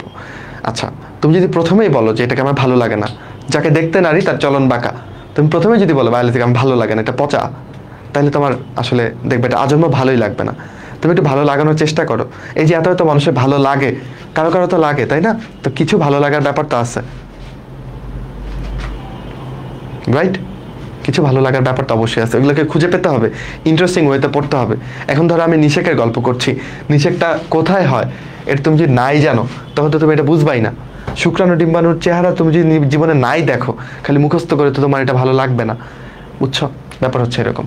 তাহলে বায়োলজি একটু ছবি দেখে পড়তে হয়, গল্প নিয়ে পড়তে হয়, তাহলে ভালো লাগবে। আর কয়েকটা চ্যাপ্টার পড়ে ফেললে ভালো লাগবে। আগে তো পড়তে হবে। একটা খাবার তুমি খাওয়াই নাই, তুমি বলতেছো না এটা খাবো না, এটা ভালো লাগবেই না, তাহলে তো ভালো লাগবেই না আলটিমেটলি। কিন্তু খেয়ে দেখতে পারো, দেখতে একটু বাজে হইলেও কখনো কখনো খেতে মজা হইতে পারে, তাই না? যেমন ধরো আমাদের মানে আমরা বাসায় মাঝে মধ্যে কিছু খাবার খাই না, বিভিন্ন ভর্তা টর্তা, এগুলো কি খুব সুদর্শন, দেখতে কি খুব ভালো লাগে, খেতে তো মাশাআল্লাহ অনেক মজা। ওকে, আচ্ছা। অ্যান্ড দেন আমরা কালার ব্লাইন্ড কার বেশি হইতে পারে, ছেলেদের না মেয়েদের, সেটা জানলাম যে আসলে এখানে ছেলেরাই ভিকটিম বেশি, ছেলেরাই হচ্ছে বেশি আক্রান্ত হয়। এটার পেছনে কারণ ছেলেদের মাত্র একটা এক্স ক্রোমোজোম, একটা এক্স ক্রোমোজোম থাকায় ওইটা আক্রান্ত হয়ে গেলেই সে কালার ব্লাইন্ড হয়ে যেতে পারে। মেয়েদের একটা এক্স ক্রোমোজোম আক্রান্ত হইলেও আরেকটা ব্যাকআপ দেয়, তখন সে আক্রান্ত হয় না। ওকে, দীপ বলছে আমিও ডক্টর হব, আমি অ্যাপ্রিসিয়েট করি তোমার ইচ্ছাকে। কিভাবে পড়তে হয় বলবেন এখন থেকে। কাহিনী হচ্ছে যে এটা কোনো জাদুর কাঠির উপর কাঠি নাই যে তুমি এটা ছুঁয়ে দিবা আর তুমি যা চাচ্ছ পেয়ে যাবা। এটার জন্য একটা রেগুলারিটি দরকার হয়, মেনটেন করতে হয়, বুঝছো? তো তুমি আমাকে ফলো করতে পারো, আমি বিভিন্ন সময় বিভিন্ন কথা বলি, পোস্ট দেই, এগুলো দেখতে পারো। এবং আমরা তো মেডিকেল নিয়েই বেশি কাজ করি বলা যায়, আমি বিশেষ করে। তো সময়ে সময়ে যা যা দেখবা শুনবা সেগুলো সেই অনুযায়ী কাজ করবা, এই হচ্ছে কথা। ওকে, ম্যাক্রোফেজের একটা ভিডিও দেখলাম, অ্যান্ড দেন তোমাদেরকে এক্সামের আমন্ত্রণ জানালাম, কেউ মিস করেন এক্সামটা। ওকে, কানিস বলছে আপনি কোন কলেজে পড়ছেন? তোমাদের অনেক প্রশ্ন, ভালোই লাগছে প্রশ্নের জবাব দিতে। আচ্ছা, আমি পড়ছি হচ্ছে সরকারি আনন্দমোহন কলেজ, ময়মনসিংহের কেউ থাকলে হাত তুলো, ঠিক আছে? ময়মনসিংহের সরকারি আনন্দমোহন কলেজ আমার college. Okay, so that was our class. 1 ঘন্টা বলে 1.5 ঘন্টা ক্লাস নিয়ে ফেলছি, এই জন্য সরি। বাট শেষ পর্যন্ত তোমরা শুরুতে যেই কজন মানুষ ছিলা, শেষে ওই কজন মানুষ আছো, তো এইটা তো জোস ব্যাপার। তার মানে আমি ক্লাসটা ভালোই নিছি তোমাদের, তাই না? এটা ধরেই নিতে পারি, নয়তো তোমরা থাকতা না। তোমরা যে ব্যস্ত মানুষ, তোমাদের ইনবক্সে যত ব্যস্ততা, সব কিছু ফেলে টেলে তোমরা যে ক্লাস করলা 1.5 ঘন্টার, এই জন্যে তোমাদেরকে আমার হৃদয়ের অন্তঃস্থল থেকে অনেক ধন্যবাদ। তাহলে যুক্ত হয়ে যেতে পারো আমাদের কম্প্যাক্ট বায়োলজি সাইকেল 1-এ। এভাবেই আনন্দ হাসি খেলা নিয়ে আমরা পড়ে ফেলবো পুরো বায়োলজিটা ইনশাল্লাহ, 24টা চ্যাপ্টার। ঠিক আছে? So for the best. আমার জন্য দোয়া করে, তোমাদের জন্য অনেক দোয়া। কালকের জন্য বেস্ট অফ লাক। কেউ এক্সাম মিস করো না, আর বন্ধুকে বলে এক্সামটা দিতে। ঠিক আছে? ওকে, তাহলে শেষ করছি। ভালো থেকো, সুস্থ থেকো, টাটা, আসসালামু আলাইকুম সবাইকে।